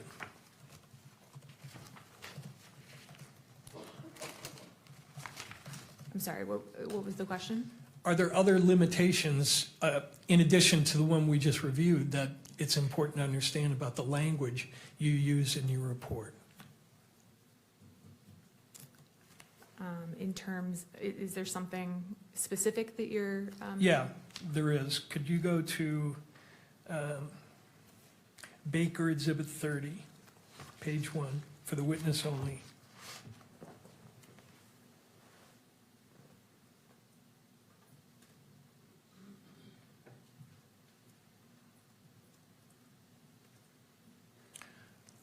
Are you familiar with this publication? Yes. This is a publication by the National Institute of Standards and Technology called Forensic DNA Interpretation and Human Factors. Correct. This is put together as a guidance document for practitioners on what, to simplify essentially, what to say and what not to say. I don't know that I would call it a guidance document. NIST is not a regulatory body for DNA testing. It was a report that looked into forensic DNA reporting and specific human factors that could affect our testing. So they may have had recommendations, but as far as them being a regulatory body that's issuing guidelines, I wouldn't state that. Okay, that's fine. Could you go to 136, please?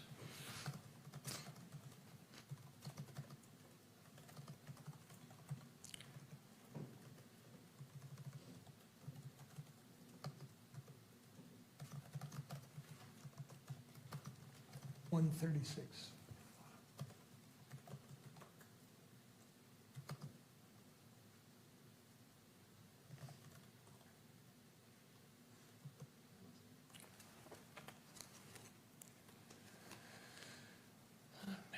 This is Baker 30.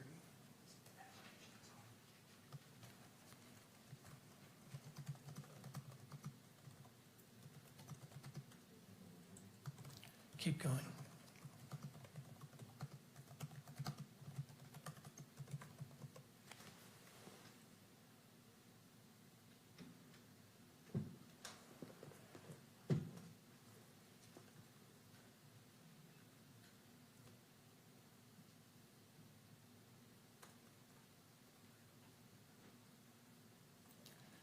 There we go, right there.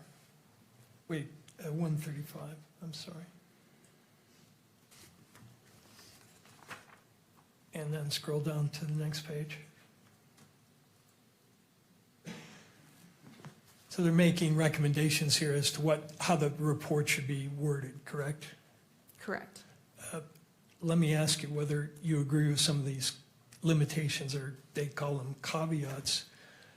They talk about how you describe the number of contributors, and they say the true number of contributors of DNA to an item can never be known. Do you agree with that? Yes. Okay. They also say, well, let me ask one question before I ask this one, which is, do you use something called a reporting cap in all three of your reports? Yes, so for our likelihood ratio statistics, we cap the statistic at 1 trillion. The actual number could be a lot higher. It could be quintillion, octillion. We chose 1 trillion because it has meaning, I think, to people that can understand what 1 trillion is. An octillion and a quintillion gets a little high at that point, so we cap at 1 trillion. And they talk here, do they not, about how you convey the idea of a reporting cap, and they say the LR reporting cap was chosen because of the limitation of biostatistical modeling and independence assumptions of STR loci. Do you agree that that's why the cap is chosen? I believe we chose our cap for the reason I stated. Do you disagree with that statement in terms of why the cap is chosen? I'm not familiar with the paper that's referenced there, so I would have to familiarize myself before I said I agreed or disagreed. Fair enough. And then they also suggest that you alert in your report that profile descriptors cannot be applied to activity level issues. Do you agree with that? Yes, so this is what you were stating about calling a major contributor. It doesn't speak to the activity that led to the DNA deposition. Right. DNA profiles may be described as major, minor. However, these descriptors should not be interpreted in the context of a decision regarding the nature or the mechanisms, actions, or timing that led to the deposition of the DNA. You agree with that? Correct, yes. All right. And then the other sort of limitation, convey that the DNA results cannot be interpreted as the analyst providing an opinion regarding who the source of the DNA is. Yes, so this is, once again, we don't make source attribution statements. We will say there's support for inclusion, and then we back up that with a statistic. So from a scientific standpoint, you couldn't read the paragraph that sets out the likelihood ratio in your report, whatever the number, and then blast a headline in the media, Mr. Robinson's DNA is found on this item. That's a source attribution, is it not? Correct, yes. And that would not be scientifically defensible, would it? Correct. Okay. Another limitation they talk about on likelihood ratios, on the next page, please, 137. Likelihood ratios cannot speak to the likelihood of a proposition, only to the probability of the results given a pair of propositions. Do you agree with that? Yes. Explain that, because that's a little above my pay grade in terms of understanding. So a likelihood ratio statistic compares the probability of the DNA profile of the evidence given two competing hypotheses or two competing scenarios. Typically, the first is that the person of interest is included. And then the exclusionary hypothesis would be that the person of interest is excluded, so there's a random, unknown, unrelated individual contributing. And when they're elaborating on that point, they say a likelihood ratio indicates if and to what extent the DNA analysis results support one proposition over another. It is not possible on this basis alone to determine which is the most probable proposition. Do you agree with that? Yes. Okay. And then the next limitation they suggest you convey is that convey that DNA statistics cannot imply uniqueness within a population. Do you agree that that's a legitimate limitation? Yes. And explain what that means. Does that go back to the issue of source? You can't assign a source to a DNA sample? Correct. Okay. It says you should delineate the meaning of a verbal qualifier, but you didn't use one in this case, right? Correct. Okay. Now, you mentioned that your testing cannot, and correct me if I'm wrong, I don't mischaracterize it, your testing, none of the testing in any of the three reports can answer the question of how and when DNA got deposited. Is that true? That is true. DNA can't speak to the activity that led to the deposition of the DNA. And the report says, with regard to that issue, with the increased sensitivity of DNA techniques and sophisticated software, a DNA profile may be developed even when the contributor of that DNA never touched the item or area that was swabbed. Alternatively, a person's DNA may be present when they were not involved in the crime. Do you agree with that? Yes, once again, I cannot speak to the activity. Can you explain how it's possible that a DNA profile may be developed even when the contributor of that DNA never touched the item or area that was swabbed? So it's possible if, say, the pen that you're sitting there using for the week, you, say, hand it off to the judge, and the judge then touches it for a period of time, and then I swab it. It doesn't speak to who handled it last. I could test that. I could get both of your profiles. I wouldn't know which person was the last person to handle that item. All right. And similarly, if you had a lot of DNA on your hand, we shook hands, I then went to pick up an exhibit, a gun, I touched the trigger of it, your DNA could be on that trigger, right? It is possible, yes. Okay, even though you never touched the gun. Yes. And that's why, because of those possibilities, you can't make any assessment of how or when DNA got deposited, correct? Correct. How long can DNA persist on an item? DNA is quite stable over time. It can be broken down due to environmental insults, so things like heat and humidity are known to break down DNA over time, but I couldn't give you an exact number. Were certain of the samples that you tested in this case degraded samples? There was degradation present in some of the samples. And what can cause degradation? Like I said, there's environmental insults, heat, humidity. Now, the second report that you wrote had to do with a Dremel item that was taken from Mr. Robinson's home. Correct. And did you request certain what are called elimination samples in regard to items that were recovered from his home? Yes. Tell the court what an elimination sample is as opposed to a sample that relates to what's called a POI, person of interest. So an elimination sample is a sample taken from a known individual that it may be assumed that they could have come into contact with it. If I were to, say, swab your vehicle, then I would want your DNA sample as an elimination to eliminate you in order to look for any additional DNA that may be there. And you say they're assumed contributors because depending upon the location, for instance, somebody's house, you would expect if there were multiple people in that house that perhaps everybody in the house could contribute to a certain DNA result. It's possible.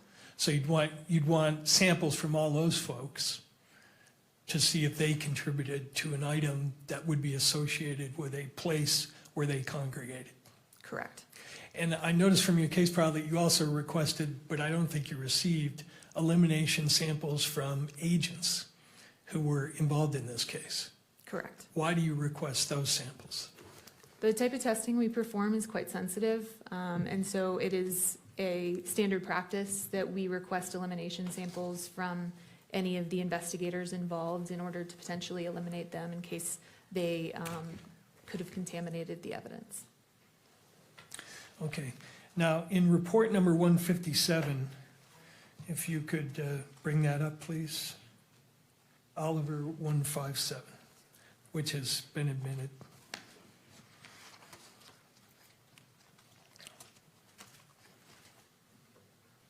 The elimination samples that you requested in connection with items seized from Mr. Robinson's apartment were from Amber Robinson,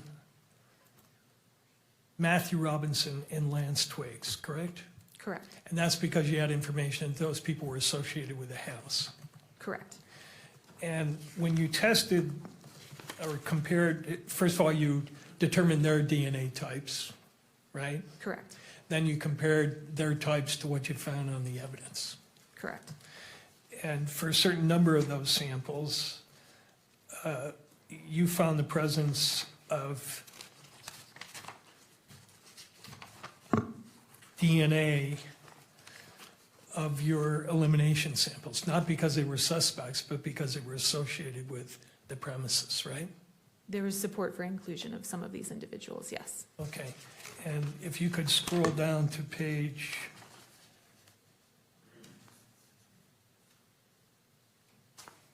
4, which is the table, I just want to review briefly with you. For instance, item number 1.4, which was a swab from the rifle. You used the elimination sample of Mr. Robinson's father, and you found his DNA on that particular swab, correct? I would say there was support for inclusion of Matthew Robinson on the sample obtained from the swabs of the bolts of the rifle. I'm glad you pointed that out. That's, again, consistent with your other testimony. You're talking again about That's crazy. support for Said that we got it from his inclusion grandpa. as a possible contributor. Correct. And Again, was- not because he's a suspect, but because he's associated with that premise. Correct, and there would have been a likelihood ratio statistic calculated and to go along with that. Okay, could you go to the next page? Similarly, with respect to 1.6, you found, again, Matthew Robinson on swab number 1.6, or a profile that indicated he was a possible contributor. There was support for inclusion of Matthew Robinson. Okay.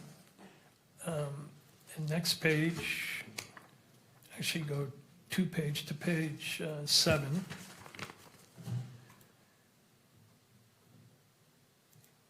You found support for inclusion of Lance Twiggs on swabs of buttons of a Dremel tool, correct? Correct. And going back to what we were talking about before, if a person named Lance Twiggs lived in that residence, came into contact with Tyler Robinson, and then touched a button on a Dremel tool, you'd expect Mr. Robinson and Mr. Twiggs's DNA to be on there, right? Or you could.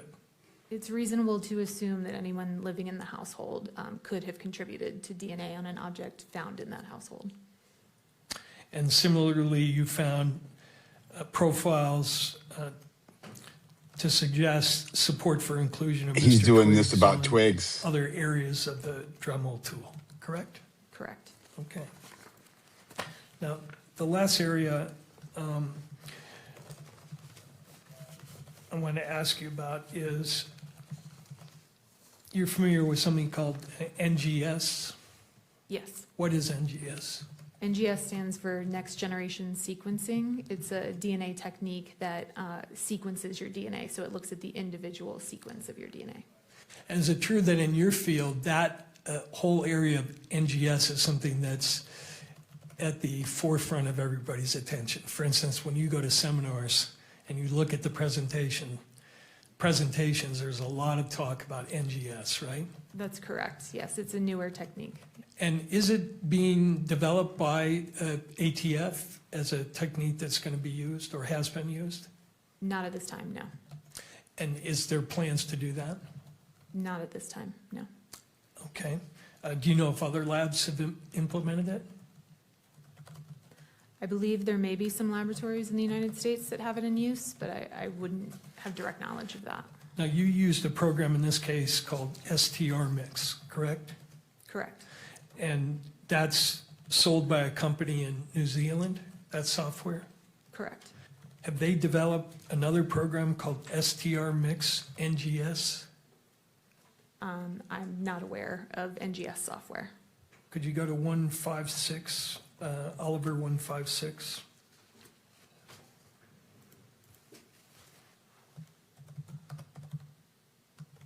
Let me know when you're there.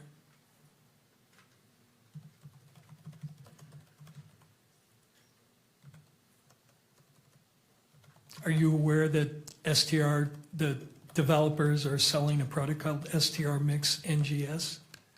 I was not aware, no. Okay. Now, sequencing analysis is different than what you did in this case, correct? Correct. And how so?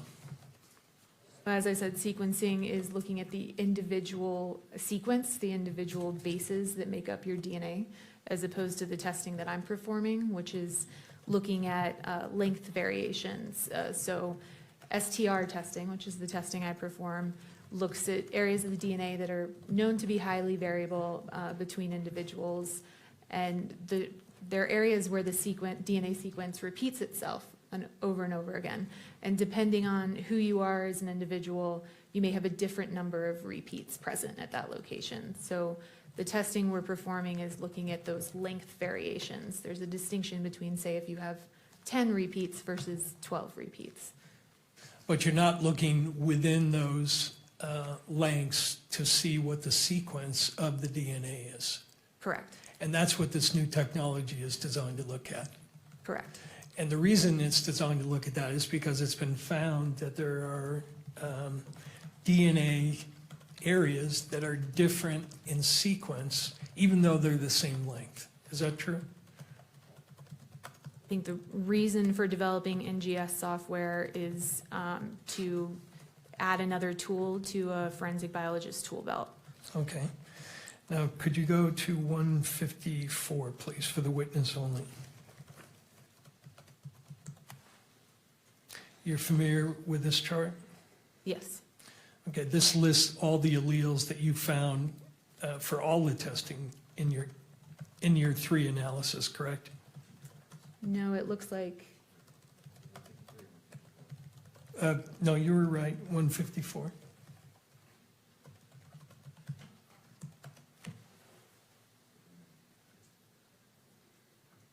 Yeah, this is one, what's the exhibit on this?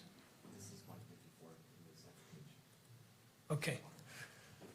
You're familiar with this chart, right? I reviewed the first page of this chart. I have Sure. not reviewed the entire Go to thing. the first page.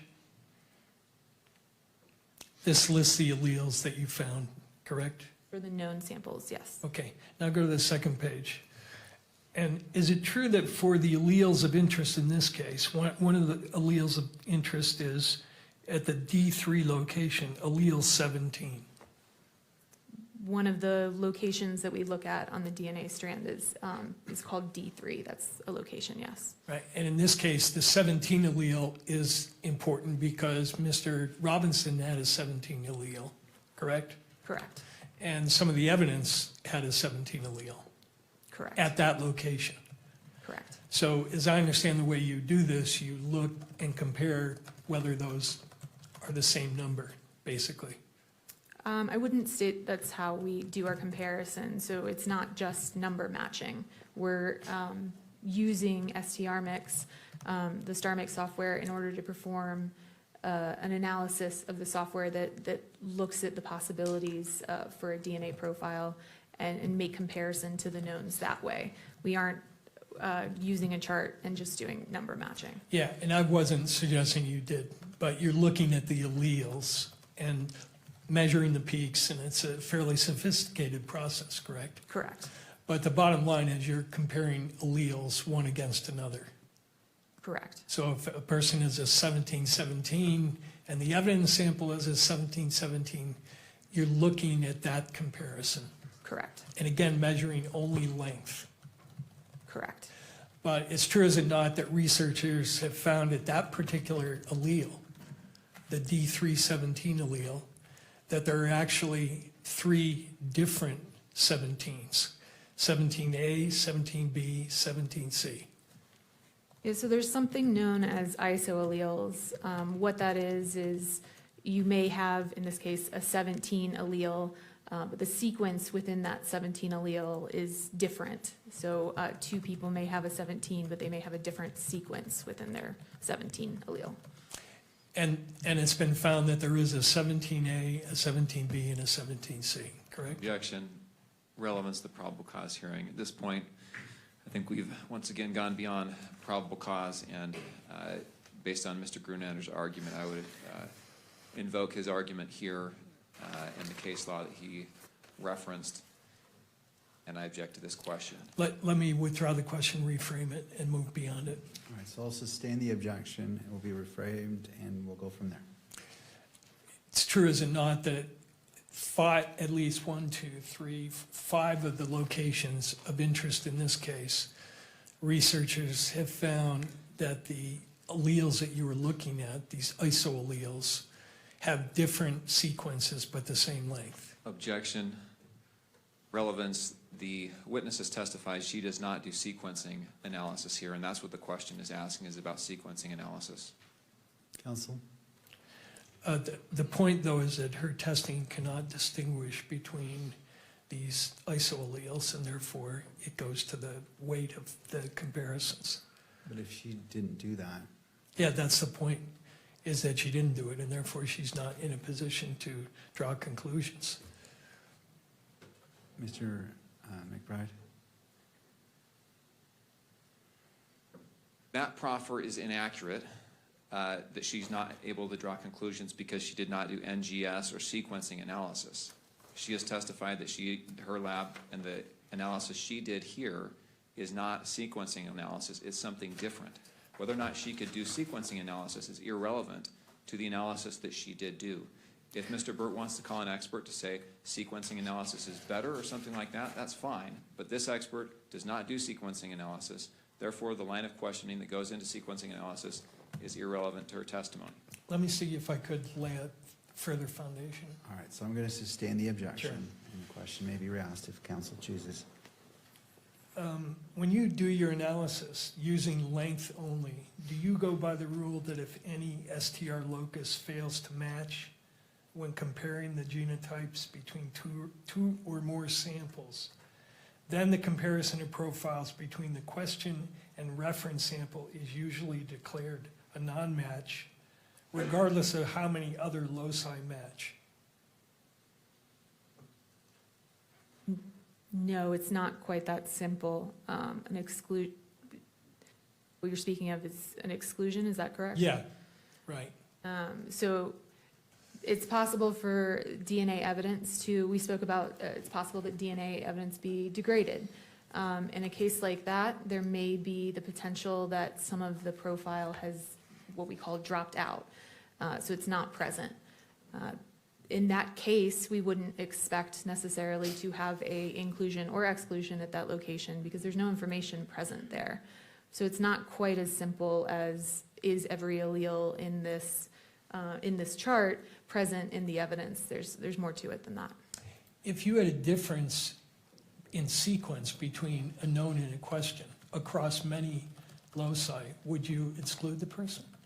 It depends Again, on, objection, Your Honor. We're going back into sequencing, which is not the analysis that was done in this case.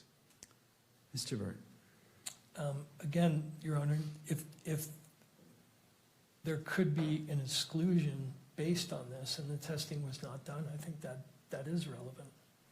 But as it relates to this witness and her firsthand knowledge, I'm not seeing that tie-in as it relates to her. All right, let me move on then. So I'll sustain the objection. Now, you said that all the samples you looked at in that one report were mixtures, correct? correct. And the number you get in the likelihood ratio depends on how many contributors you estimate, right? The number is going to vary if you say I think it's a mixture of 2 people versus I think it's a mixture of 5 people. It's not necessarily the number of contributors. The likelihood ratio speaks to the weight of the evidence. And so it's comparing known individuals to the unknown sample. It could be a low number and be a single source sample. It could be a high number and be a 4-person mixture.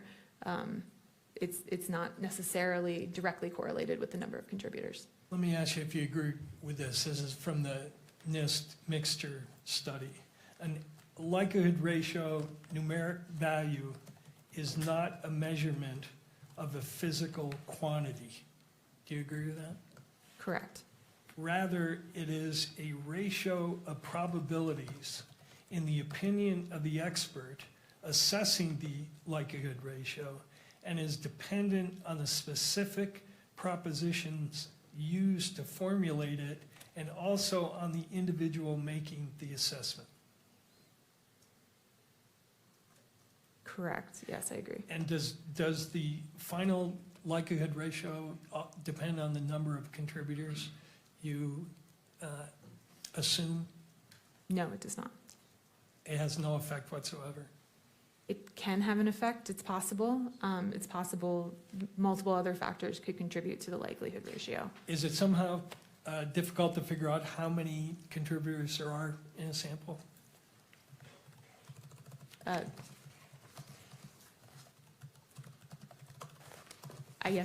would say that I use my my training, education, and experience in order to determine the number of contributors present in a profile. Well, I noticed throughout your report you use the phrase, for instance, with regard to the 1.2 sample, the profile consistent with at least five contributors, at least one of which is male. And for 1.1 you say the profile is consistent with at least 4 contributors. I assume by the word at least you're signaling that it could be more. Correct. And as the number of people to a mixture increases, the difficulty in sorting out that mixture increases as well, correct? Correct. I noticed in your standard operating procedure, there's some guidance on interpreting 3-person mixtures. Familiar with that, right? Yes.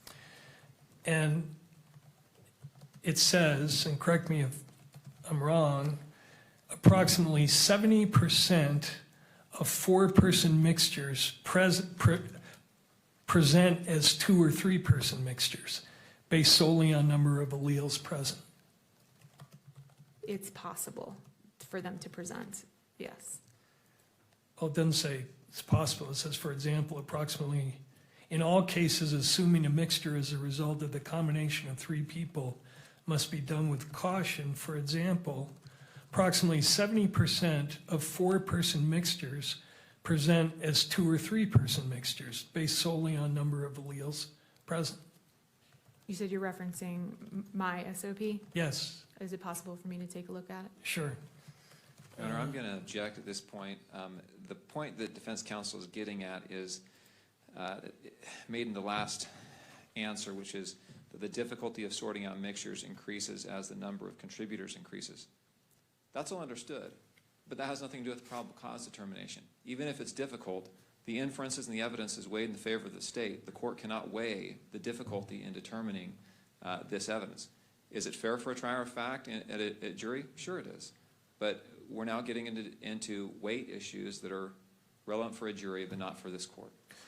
Well, he's implying there's going to be an extended discussion. I have one question which he wants to look at her manual to make sure it's in there. So, and then I'm done. All right, I'll allow this question, so I'll Thank you. overrule the objection. She may review the material and So could you the bring question up can be rephrased. one exhibit, Oliver 148? This is your SOP document, correct? Correct. And then go to page 83.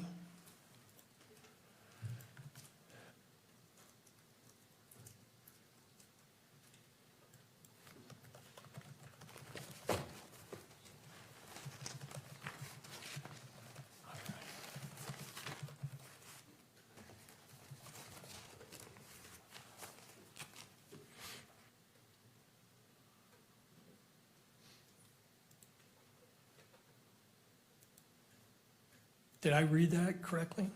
Yes. And so it's true, is it not, that approximately 70% of 4-person mixtures present as 2 or 3-person mixtures? It's possible. Thank you. That's all I have. Thank you.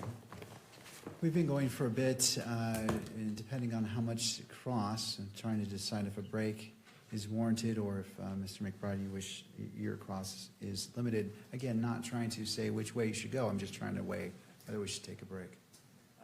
I will probably be, I will probably be 20 minutes. All right, let's just keep going, and then at that point, we can take a break. Thank you, Mr. McBride.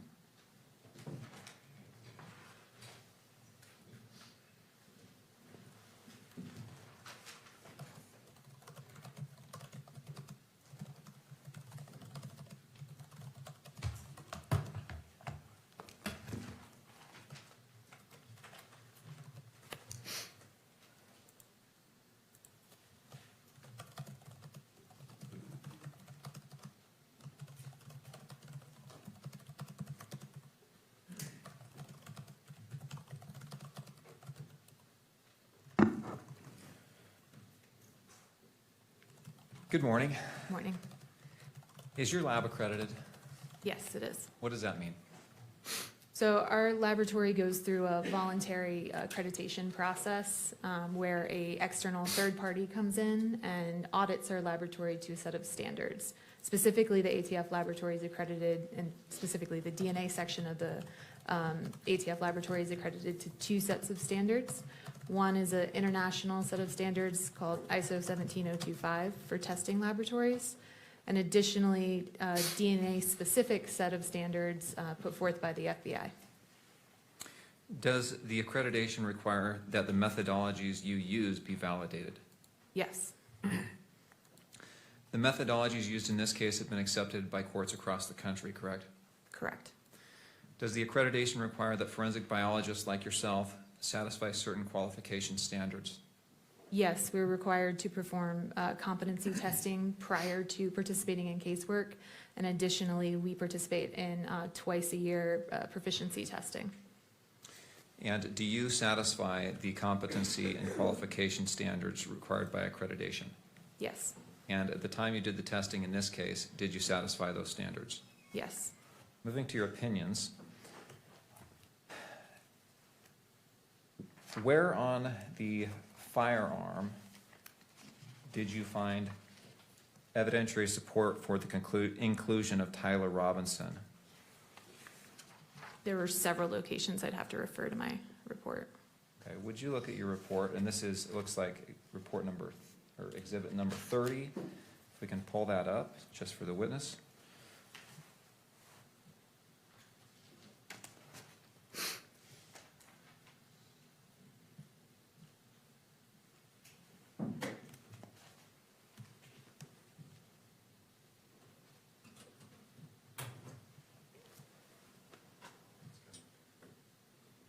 Thank you, Kimberly.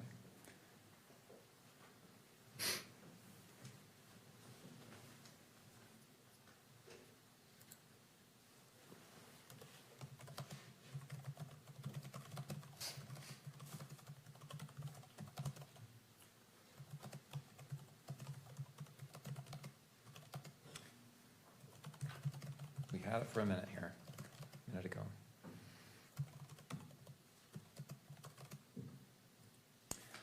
Okay, if we could go to page number 2, please.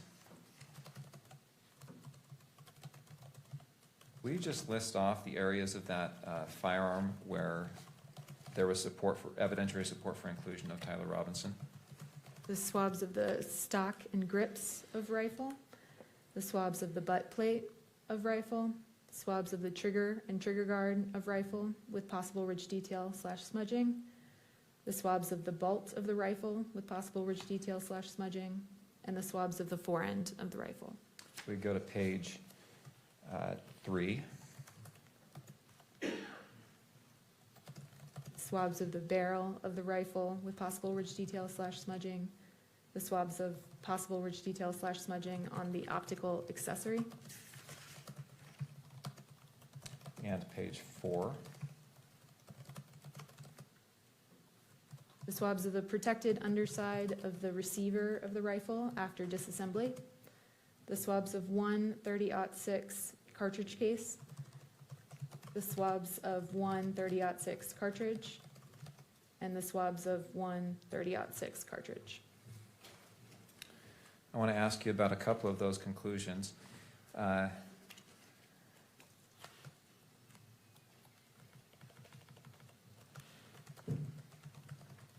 Let's look at page 5, please.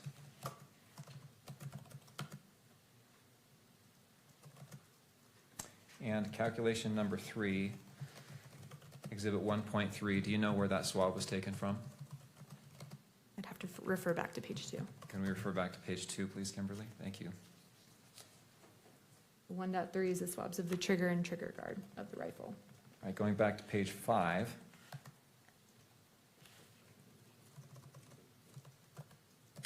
And we've had some talk, some testimony from you and some questions for you about the likelihood ratios. What was your conclusion as to the likelihood ratio that you analyzed in this question in calculation number 3? For this exhibit, the DNA profile was at least 1 trillion times more likely if it originated from Tyler Robinson as the major component and 3 unknown unrelated individuals than if it originated from 4 unrelated individuals. You say at least 1 trillion times more likely. So it could be a much higher number than 1 trillion. Is that accurate? It's possible. But the protocols in your laboratory say you cap that at the number 1 trillion. Is that right? Correct. We would not report a number higher than 1 trillion. And it looks like you also did a probability statistic as well in paragraph E. Is that right? Correct. It's another way of stating the likelihood ratio statistic. And will you state your findings you made here in paragraph E, and that's on page 6.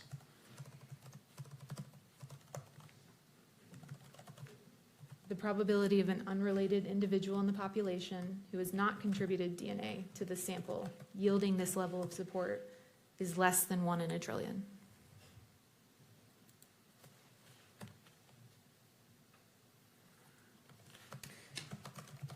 And same question there. The trillion number, it could be far less than that, but you stop your calculations or the statistics at 1 trillion. Is that right? Correct. Let us move to page 7 with regard to statistical analysis calculation number 7. Now, do you remember what 1.3 or 1.13 and 2.1 are? I'd have to refer back to page 3, I believe. You could jump to page 3. Thank you, Kimberly. Page 4, sorry. Page 4. The 1.13 is the swabs of the protected underside of the receiver of the rifle after disassembly. And 2.1 is the swabs of one 30-06 cartridge case. Now, did you do the swabs themselves? I did not.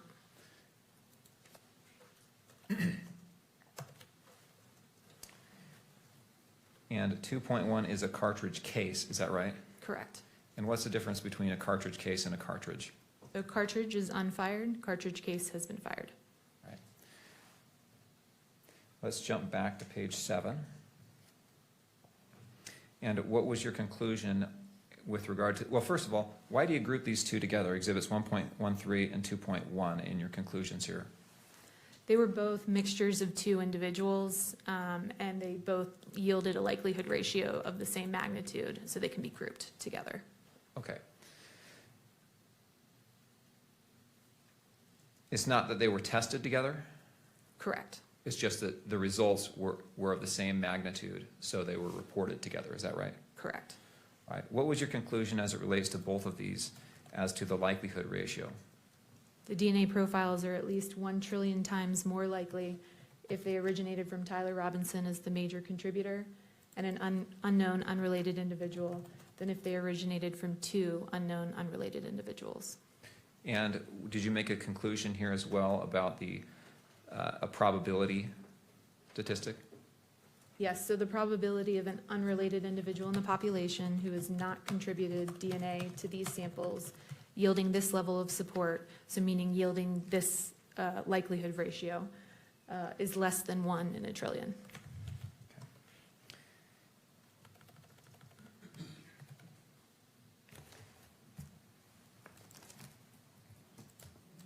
Nothing else. Mr. Burt.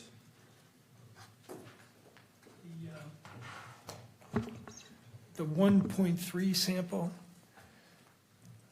is described as swabs of trigger and trigger guard, right? Correct. You didn't do the swabs, but am I correct that you have no way of knowing which part was from the trigger and which part was from the trigger guard? Correct, so they were swabbed together, so I wouldn't be able to say where the DNA came from. And that's one of the samples that was degraded, correct? There were signs of degradation present in that sample, yes. And you said with regard to that sample, that that was a sample consistent with at least 4 contributors, correct? Correct. And did what you term the major profile have the largest amount of degradation in that sample? There was, yes. And you can't tell us anything about when the DNA was deposited on the trigger guard or the trigger, correct? Correct. You can't tell us anything about whether, when you say it's at least 4, it could be 5, 6, or 7 people with DNA on that trigger or trigger guard, correct?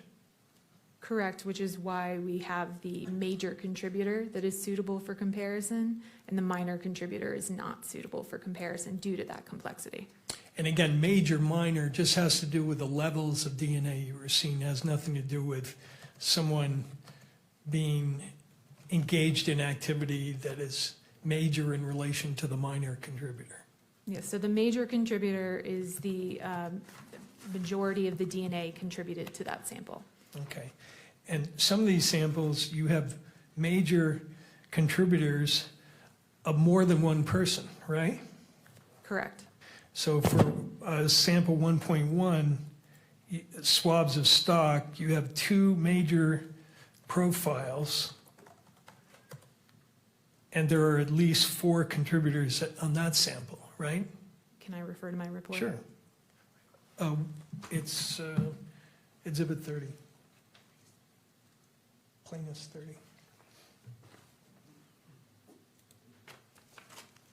Right?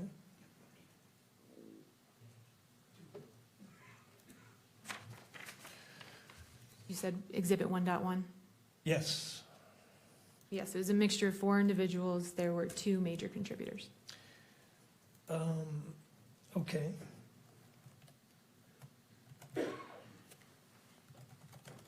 And again, with regard to all these samples, no way of knowing when or how the DNA got on those samples, correct? Correct.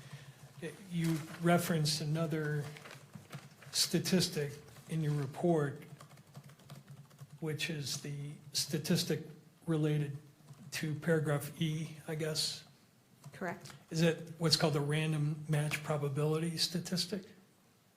Or is that something else? It itself is not a random match probability statistic. It is a way to represent the likelihood ratio similar to a random match probability. But it's still a likelihood ratio computation, right? Correct. It's based off the likelihood ratio computation. And it's still subject to all the limitations we've talked about. Correct. Can't attribute it to any person. Can't state it's infallible. Can't state there's a zero error rate. And you can't state that it is a source connected with any one person, correct? Right, so part of not being able to state source attribution is the reason we report the likelihood ratio statistic. It speaks to the weight of the evidence. And so yes, we can't do a source attribution, and we report that statistic and address that uncertainty that way. And address the uncertainty along with the other limitations we talked about. Correct. Thank you. That's all I have. Thank you. Anything further for this witness?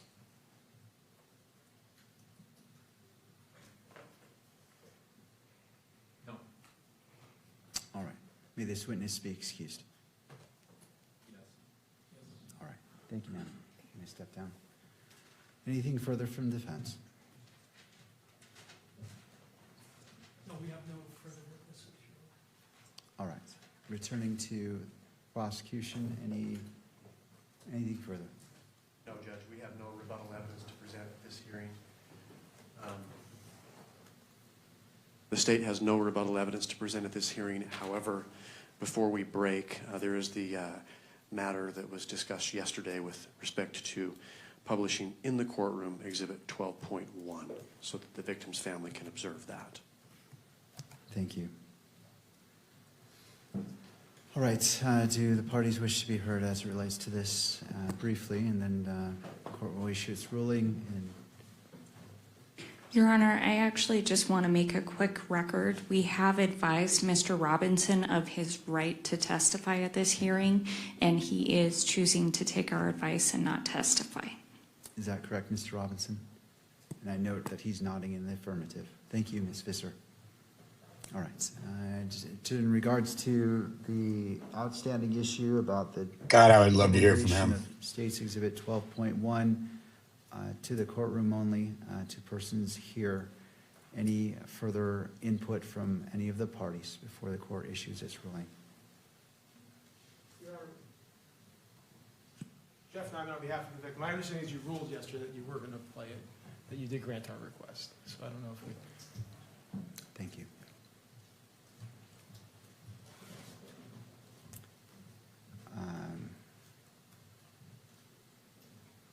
Judge, I might simply add, given the court's ruling this morning with respect to displaying exhibits, we may want to make a record with the live streaming folks here that it's not going to be published.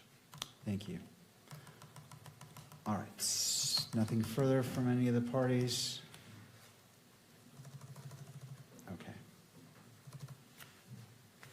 I'm just updating some notes.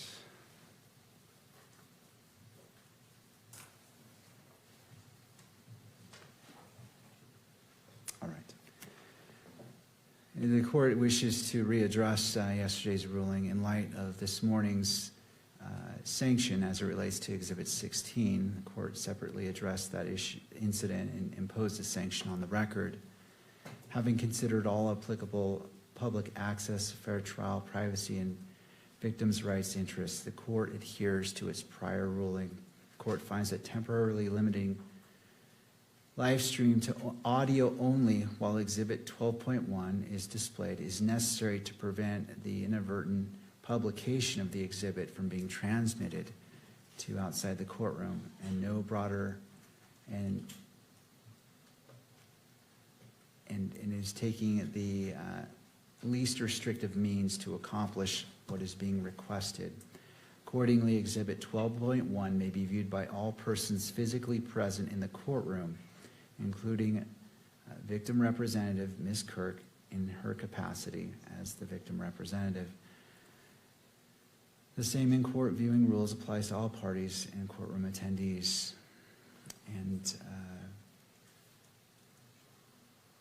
That is the ruling of the court. Let's go ahead and proceed to that, to the stage. So could the camera operator let me know when we're switched to an audio only? We are? Okay. All right. And as it's switched to audio only, to the state, now my understanding there's no audio It's on audio this, only. Surveillance on 12. I can still see what's going on here.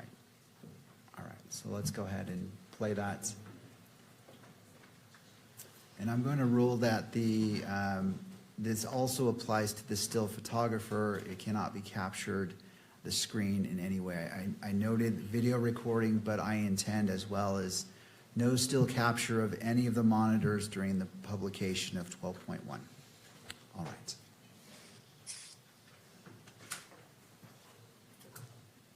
And to the stage, just let me know if you're ready. Let's go ahead and play it now.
Damn, I was muted during that whole really clever thing.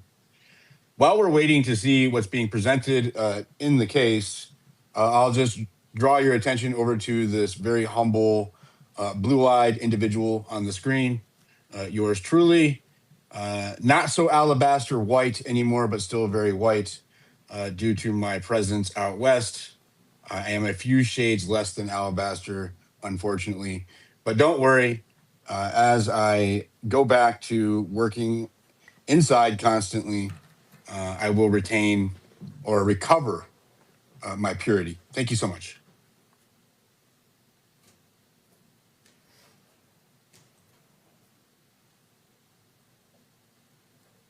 There's no sound. Yeah, that's because they're doing a redacted part, so we can talk now. Any comments? I was just trying to make it funny and kill some time. I didn't realize that we could speak now because the alabaster joke, I made that the other day. Yeah. No Oh, longer wow. alabaster. Well, shout out Oh, thanks for Latinas taking then. credit. I've been saying alabaster for a long time, so I don't know why. No, I said you're no longer alabaster. You are no longer, you are now getting onto the brown side. Thank you very much. Whoa. Let's not get ahead of ourselves. Sorry, AJ, I didn't mean to cut you off. Oh, no, I was just saying shout out Latinas since y'all are going to go all alabaster on me. Yeah. And hazel eyes. Hazel green eyes. We're cute too. Pretty eyes. Holy cow. I think that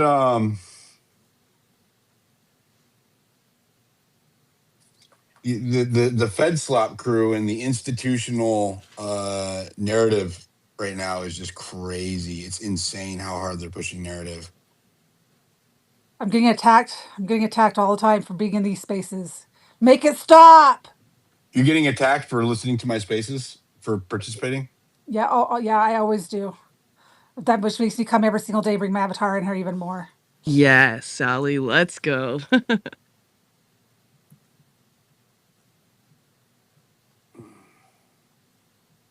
And So that just I tells don't you understand that how, tells you that we're over the target, right? They want us. They don't.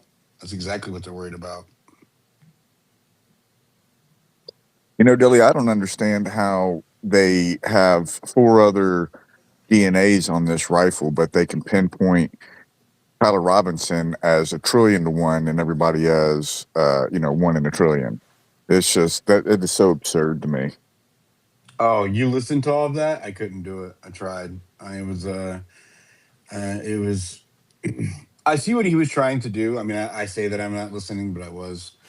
Um, he was trying to point out that when you have more than three individuals, it becomes very hard to accurately uh, point the finger at any profile, right? And another thing is that he was pointing out the presence and how much or how many people or when those people had contributed DNA to the objects in question, which is the screwdriver, the rifle, the towel, the Dremel. Those are the things we've heard about so far. So far, like it would make sense because Matt, it was Tyler Robinson's dad, is an avid hunter, right? And they used their grandpa's guns. The grandpa gave the guns to the family because he no longer hunts. That's actually how Tyler got the gun in the first place. And so it would make sense that Matt's DNA would be on the rifle. What wouldn't make sense is why Lance's DNA would be on the rifle. That wouldn't make sense. Because if you listen to Lance's testimony, it was all Tyler. So, Diligent, has anybody brought up the backpack and what DNA might be on that? They brought up the backpack, but they didn't get into all that. I'm sure it had contents in it. Yeah, they didn't get into it though. It was mentioned as one of the items that they examined, but didn't get into the details. I don't know about you, but I always carry an empty backpack with nothing in it, I just was curious about that. My worry again, and I've said this before and I've said it to you, Diligent, is that the communication skills of the defense are so below par to the communication skills of the prosecution, and obviously the level of legal weight is different, as it was with F. Lee Bailey and the California prosecutors. I just worry that in a trial, here's my worry. We're going to have a jury of his peers, supposedly. And I don't know, this case has been presented in all the different affirmations that it can be, both maybe AI generated and real, on the internet. Okay, for months, the views of the killing, the views of this and that have been all over the internet. How in the heck are they going to select a jury of his peers that are going to be unbiased? In one way or another, I just don't see them getting to that in any way. And on top of that, we have a defense team that is, as you pointed out, boring.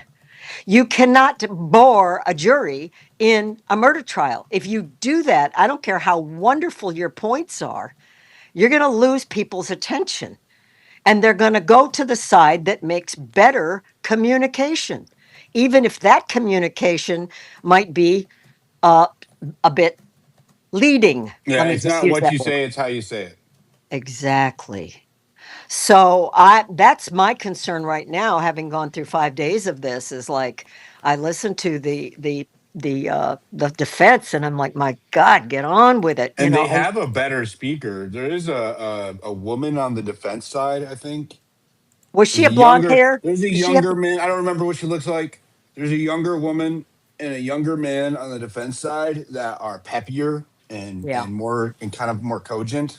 Yeah. And I wish that we would hear more from them, because this guy, the one who talks, he's the one who's arguing the defense and ballistics. He is like a I don't know.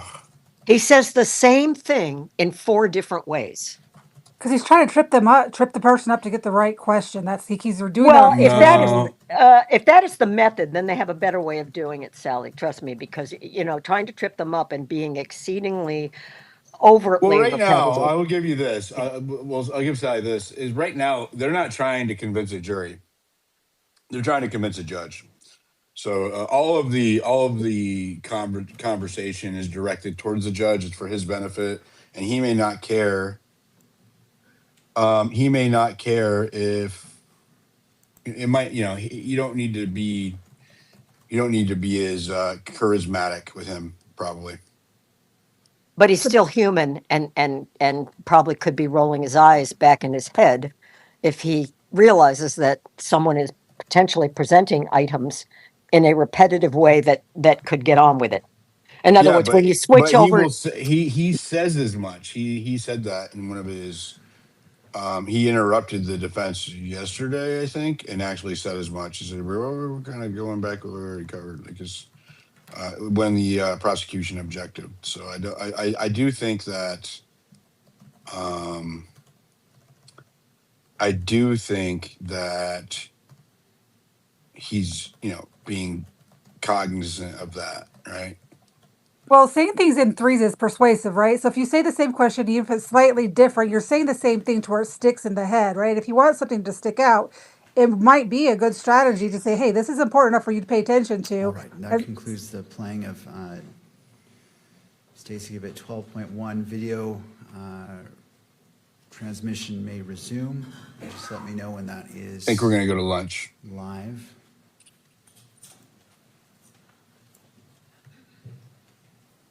All right, thank you.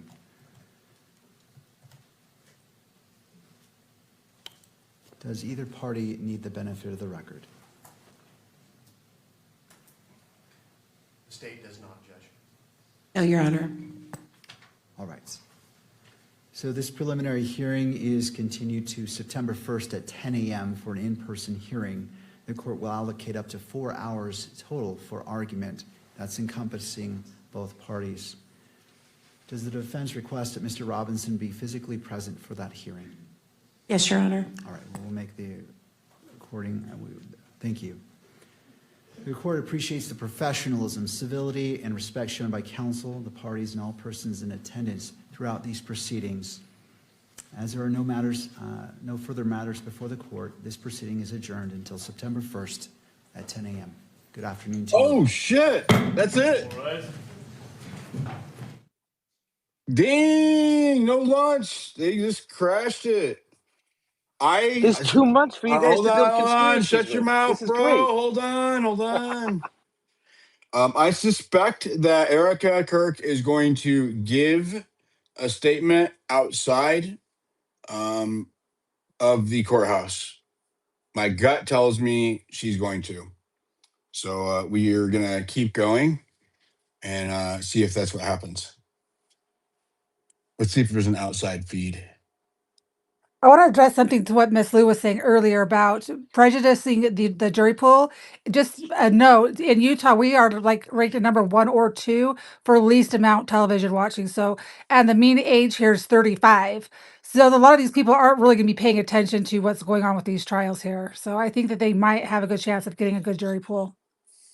Sally, I wasn't talking about these trials. I was more talking about the event itself and everything being live streamed.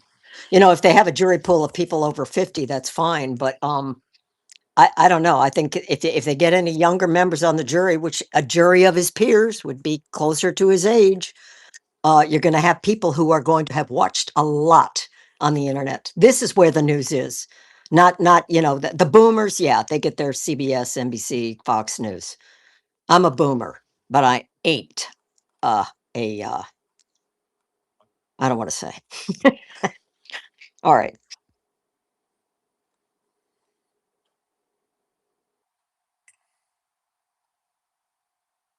No outside coverage. Gotta be somebody outside. Trying to see. Surely there's somebody outside. God, should I have went down there? Check like Brian Enton or someone like that. Who? Brian Enton. I don't know who that is.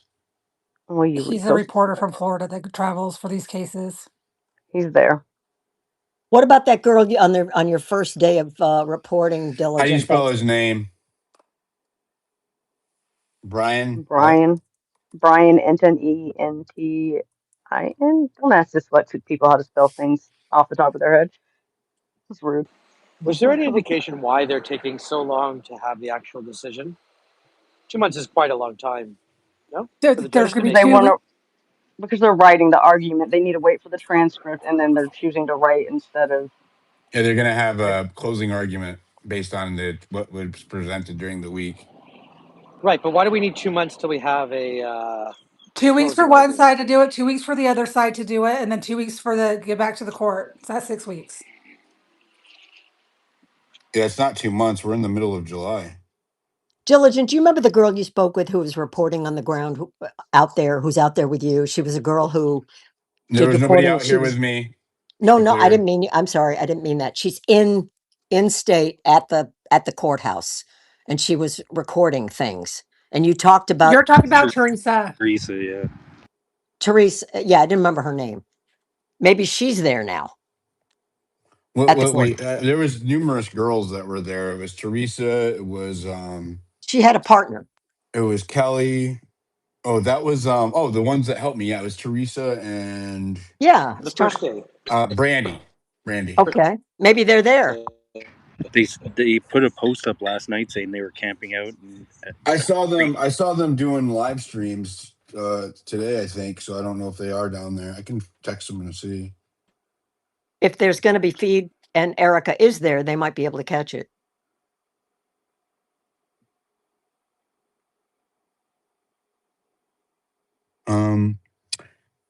Go ahead, Noah. If you guys have your hands up, just talk if no one's talking, so we don't have dead air. Because I can't pay attention to the screen like this. Thank you for doing all the hard work, Diligent, and all the hours you're putting into this. I was trying to pay attention to this DNA witness this morning. When she said she swabbed the butt of the gun and the trigger together, does that mean that they can't differentiate between DNA concentrations between one part of the gun to the other? Anybody catch that? It was the trigger guard and the trigger. But yeah, that's what she's saying, Here we go. that she doesn't know which one came from the trigger.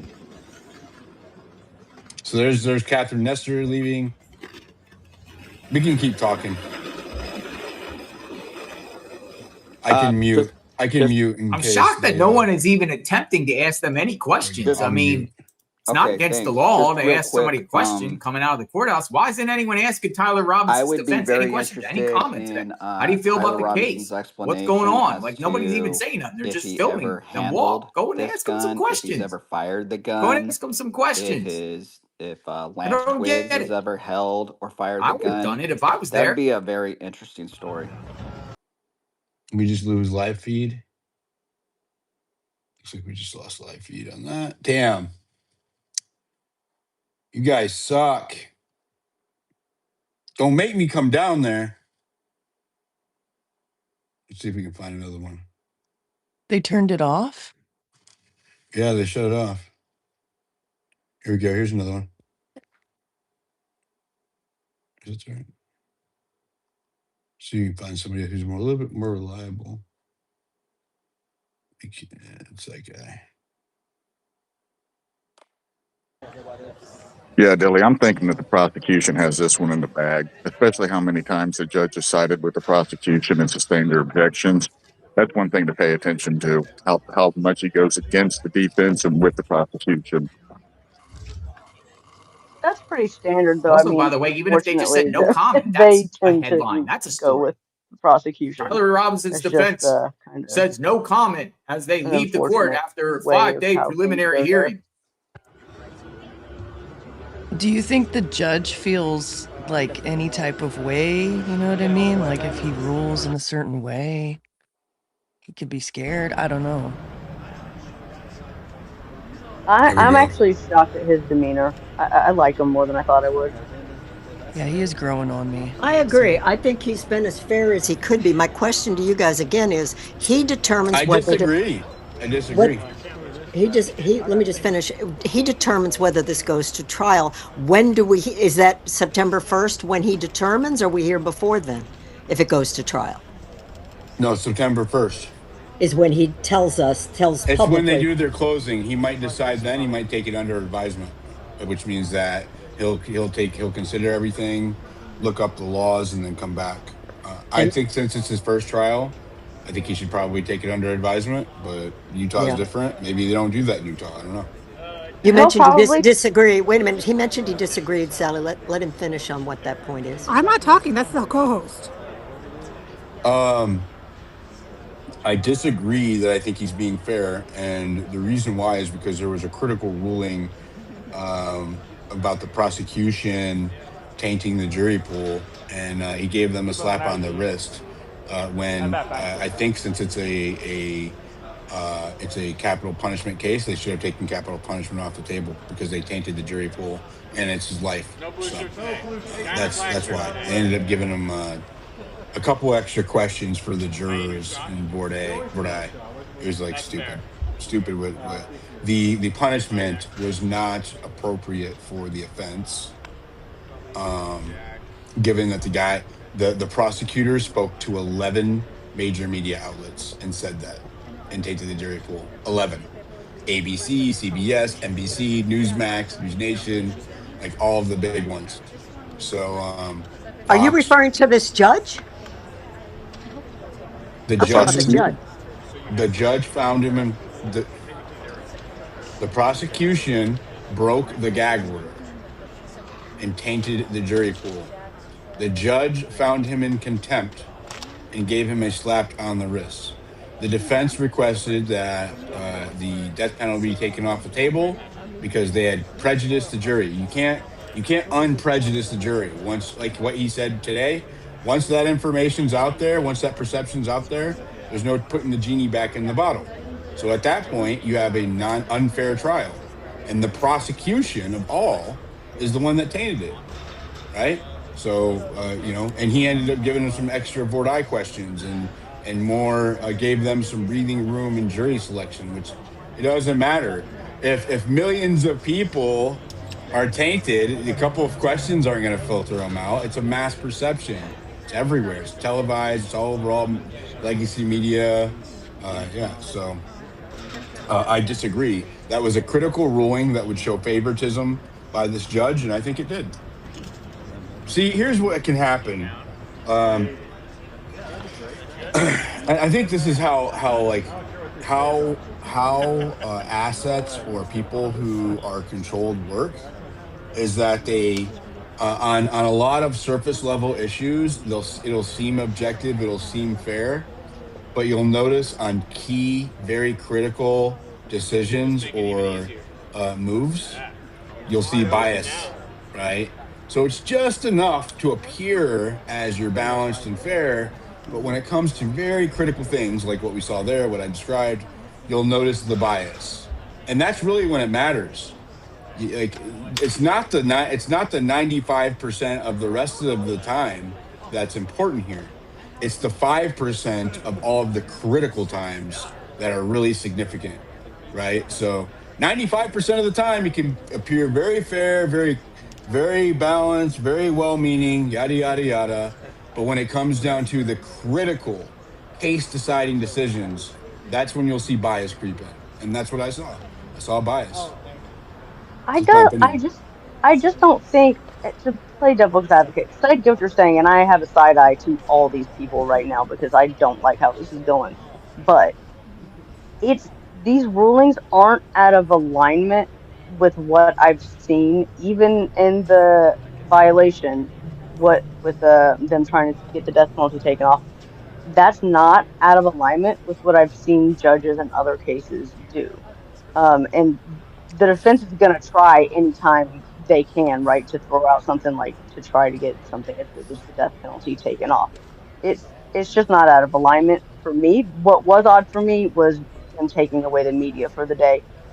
They give a lot of deference to generally what the public is allowed to see, and weighing that out since they've already made, since they were already being conservative on some of the stuff and not allowing us to see certain things. I'm shocked that they added that extra layer in for such a small thing. That's actually the only one that shocked me so far.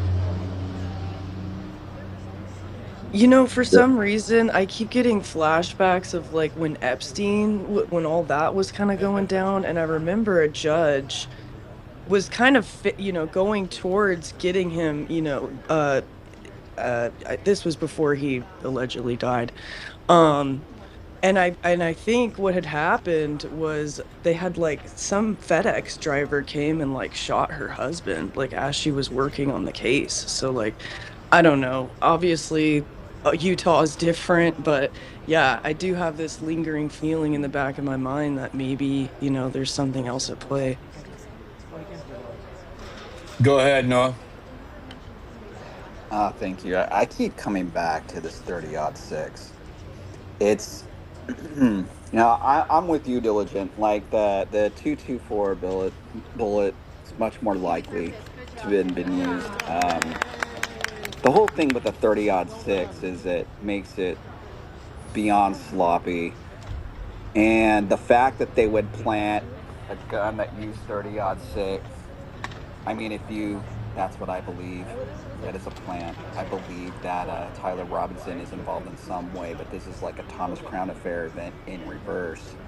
And just the fact that the powers that be, would just use a 30-06 is such a spit in the face. They're basically wanting you to know that they're powerless and they're playing a game on you. This is, I mean, such a public assassination. Also it makes it so disturbing on so many levels that I have a hard time comprehending this. Thanks. Yeah, right after. Again, I don't want to have to call on hand, so if you have something to say and no one's talking, just chime in. Hey, Diligent, Famous here. Just to latch on to one detail you just said about the judge letting slide what might taint the jury pool. No, it did. He ruled that it did taint the jury pool. Oh, okay, and the guy just got a slap on the wrist. Yeah. So going forward, and the defense asked to have the death penalty off the table because of that. Correct. Tracking properly. And did he make that decision? No, he just gave them extra jury questions. So this then might be grounds for, let's say it all goes through, death sentence, the whole shebang. When they start appealing the death sentence, which they always do because that takes years, they have an immediate ace card, or at least they have a card to play right from the get-go, right?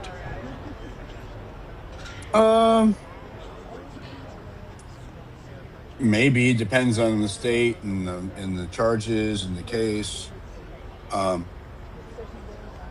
don't always get flipped over. Sometimes they get retrials. Okay. Sometimes they get commuted sentences. It just depends. Cool. They might not say that it's a talking point, but it's not. You know, it just depends on what they think, how much of an impact it had. Yeah. Diligent, Anyway, do you think the trial for the defense that the trial attorneys are going to be a whole different team? No, it can't be unless it's paid for by somebody. Catherine Nestor has been contracted by the state of Utah to provide a defense for Tyler Robinson.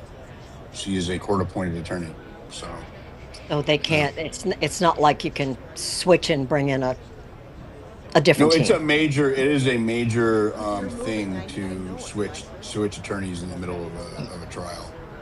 What they can do is they can add even a private attorney, like a private attorney, they risk getting disbarred if they abandon a case in the middle of a trial. Like, it's a huge deal. So they have to have permission.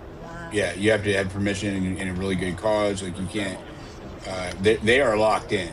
Like, they have to get court approval to leave, and if they still leave, they can be disbarred and penalized.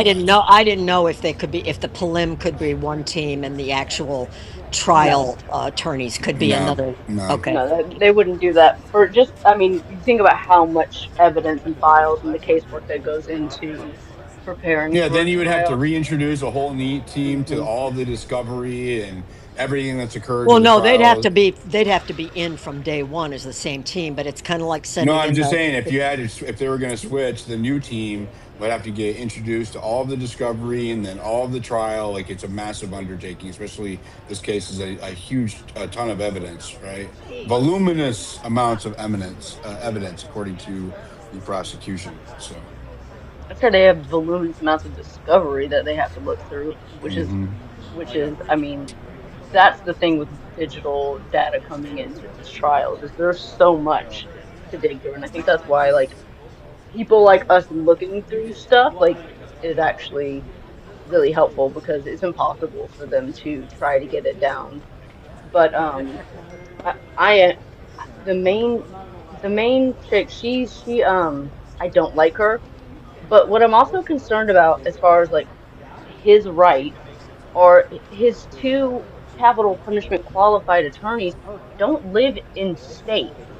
So when it comes to conferring and communications and being able to visit him regularly at the facility, whatever facility he's being held at, that bothers me. Like it feels like his communication with them is potentially hindered because of his two main attorneys are out of state.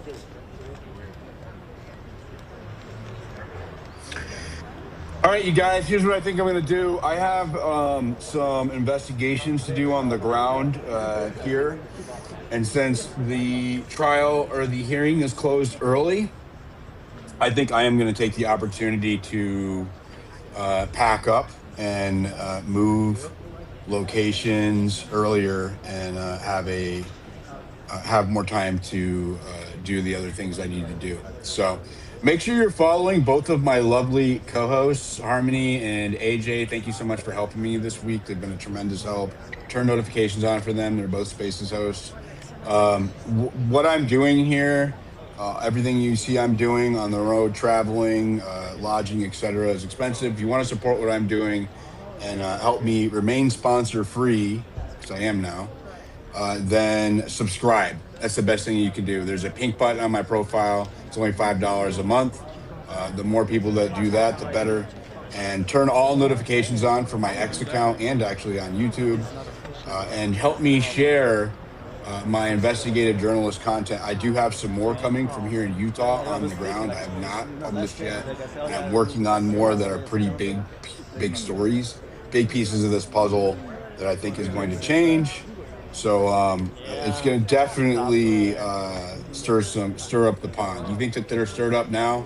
Wait until this weekend. It's going to be a big deal. So turn notifications on, share that investigative content, repost it, comment, all that. I tried to do a subscriber space yesterday. It was broken. It glitched. I'll do one this weekend, probably Sunday. I'll do a long subscriber space Sunday. And so, yeah, pink button on my X profile. You can do, if you're on YouTube, you can do a membership over there. I think it's $5 a month. I don't know how to do member stuff over there. So you'll be supporting until I figure that out. Otherwise, I will see you guys later. And yeah, I think that they're going to celebrate like this is a big victory, but there was also a lot of inconsistencies that were highlighted during the course of this week that they can't resolve for, like the bullets on the other roof, the body cam turning off right at the key moment. You have Lance Twigg saying Tyler Robinson didn't care about LGBT, that he didn't talk about Charlie Kirk, right? You have him lying about the times that he talked to Tyler Robinson. You have Tyler Robinson allegedly meeting with TPUSA representatives right before Charlie was assassinated. You have different cars with different vehicles saying that they're Tyler Robinson, but they're driven by bald guys. A lot is going on here, right? That does not fit up to their narrative. So go ahead and expect all of the attacks, the smears, the slanders, the lies, the dog piles, etc., from the FEDSLOP crew. And we'll push back. We'll push back. So have a good day, everybody. God bless you. I'll be posting later on, and we'll see you later. Peace.